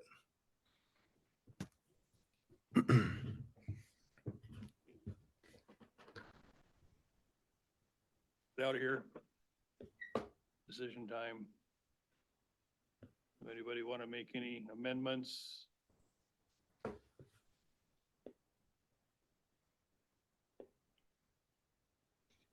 This is, and I will say my very last thing, this is step one of a major plan for Petersburg, which will only help the character of Petersburg, employment, housing, economic development, solely focused on marine industrial here specifically what we're talking. But if this goes, we're gonna come in strong, start building houses, building subdivisions. I mean, but I need a little, quite frankly, cooperation to know that's what you guys want us to do. So thank you for your consideration, and I do want to make sure that is being considered, because this is, to me, is a very tiny step to get some parking on an existing parcel that is already being used that way. I'm the one taking the cash.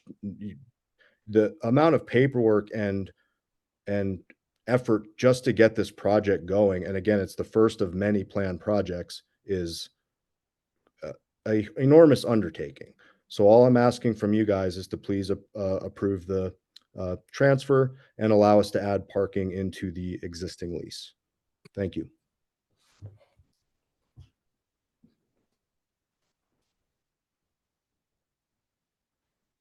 You guys want to do an addendum to this if nothing happens to the project 5-year review?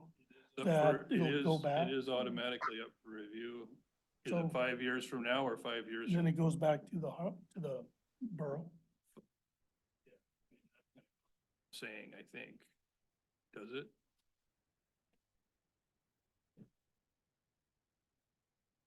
I'm interpreting it that way I thought every lease was up every 5 years. and can be revoked. Can it be revoked? I don't know.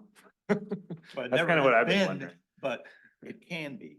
Walk away, amiably, to revoke something probably is gonna take legal. You know, Up in 5 years, or is it up in whatever's left on the existing 5-year? I think it must be getting renegotiated this year if 2049 is, yeah, because 5. I think I would be in favor of it if we put a note on there that it is up for review at some point in the near future. Yeah, because we don't want this to just end up being residential type, parking, if suppose the fish processing thing doesn't work out. That's a different conversation. I mean, that's not how it's being presented now. So, yeah, I think it would be fair to say if there's no fish processing going on, things didn't quite work out, and we still might be willing to do it, but it should be looked at. So I guess, what are you suggesting then? 5-year review, is there such a thing as a 5-year review, or is it just all automatic? We've never Unless you bring seen, something to on the the harbor table. board, we've never seen a lease renew. usually at that release, at that review, they go through and do a reassessment of the value. And so then that's when the rates go up or go down or what. That, or it could be looked at. Could be. I mean, that's why I had gone to the manager and said, hey, at the next 5-year review, I'd like to propose, both of us walking away from it, because the harbor could really use the parking. To use that as support for the North Harbor and the Middle Harbor parking, just generally. It's a staff thing, the staff would review it. It doesn't come before the assembly. Well, if we both walked away from it, then, it would come, I don't know, it would probably come to the assembly to say, yeah, we want to walk away from it, not hold Ocean Beauty to the next 20 years of lease. I'm just wondering if there's a way we can Yeah. red flag this so it gets attention at the next time reviewed. Can we just add that to I don't know how. Yeah, I'd like to. amendment to, I would love it if a member could wordsmith something for me. And what do you want? I mean, what do you want that review? What do you want to review it? it's tied directly to a fish processing facility. Back to its original usage of fish unloading into connexes. If there's not a component of that, we're really talking about a whole new usage for this place. And maybe we'll be okay with it, but we're operating under a kind of a false premise. The lease already says that. And what he wants to do is add parking to it.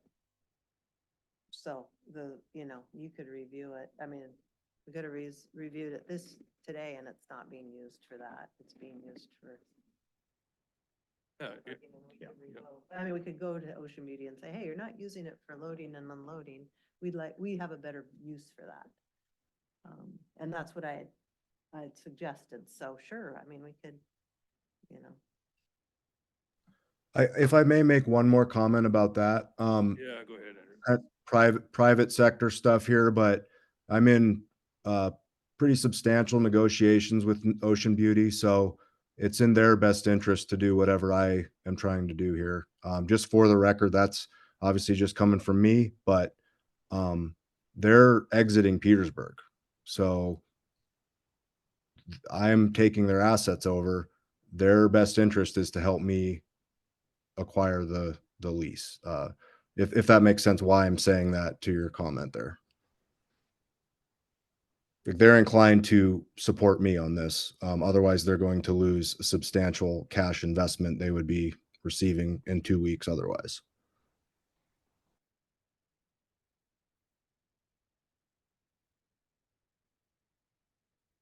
Yeah, I was trying to think of something here. So we're reviewing the application. Can't we just say that we support it when it's tied to a processing and it's used to load vans? And in 5 years, or, you know, it will be reviewed. Can we tie that all together?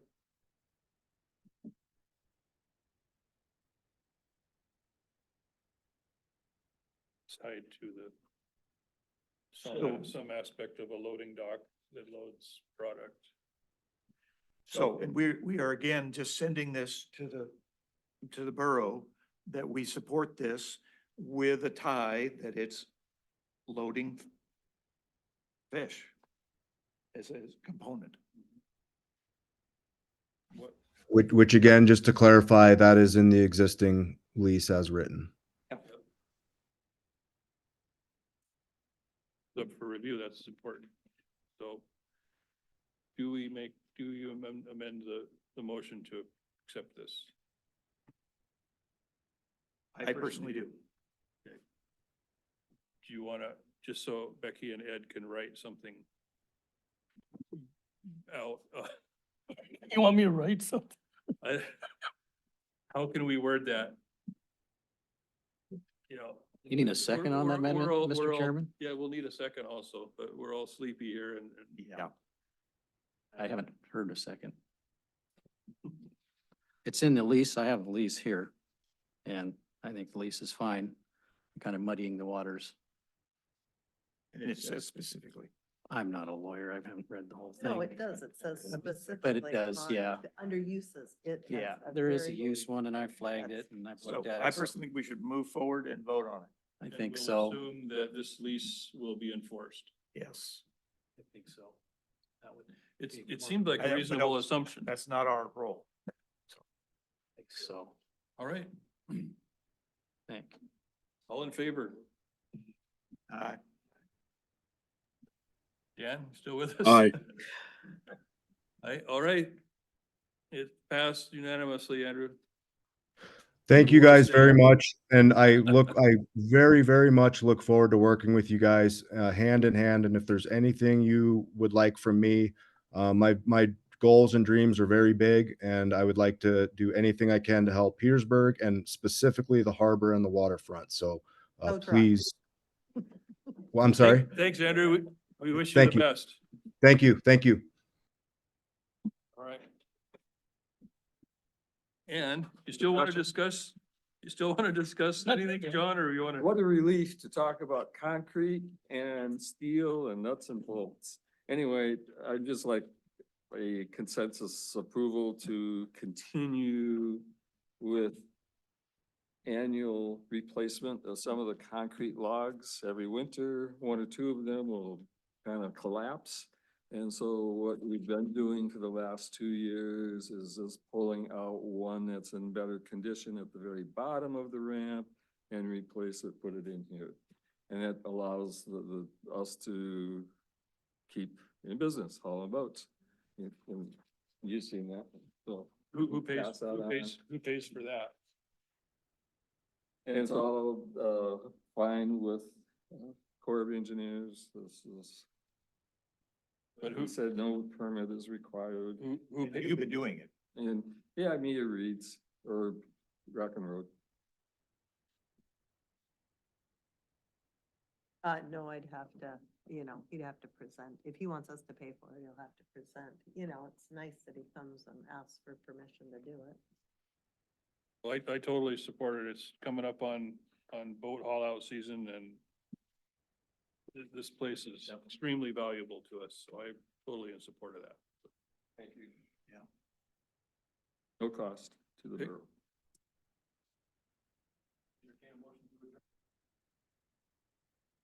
Opposed? It passes unanimously. Thanks a lot, Dan, for hanging in there. Yep, you got it. All right, Andrew.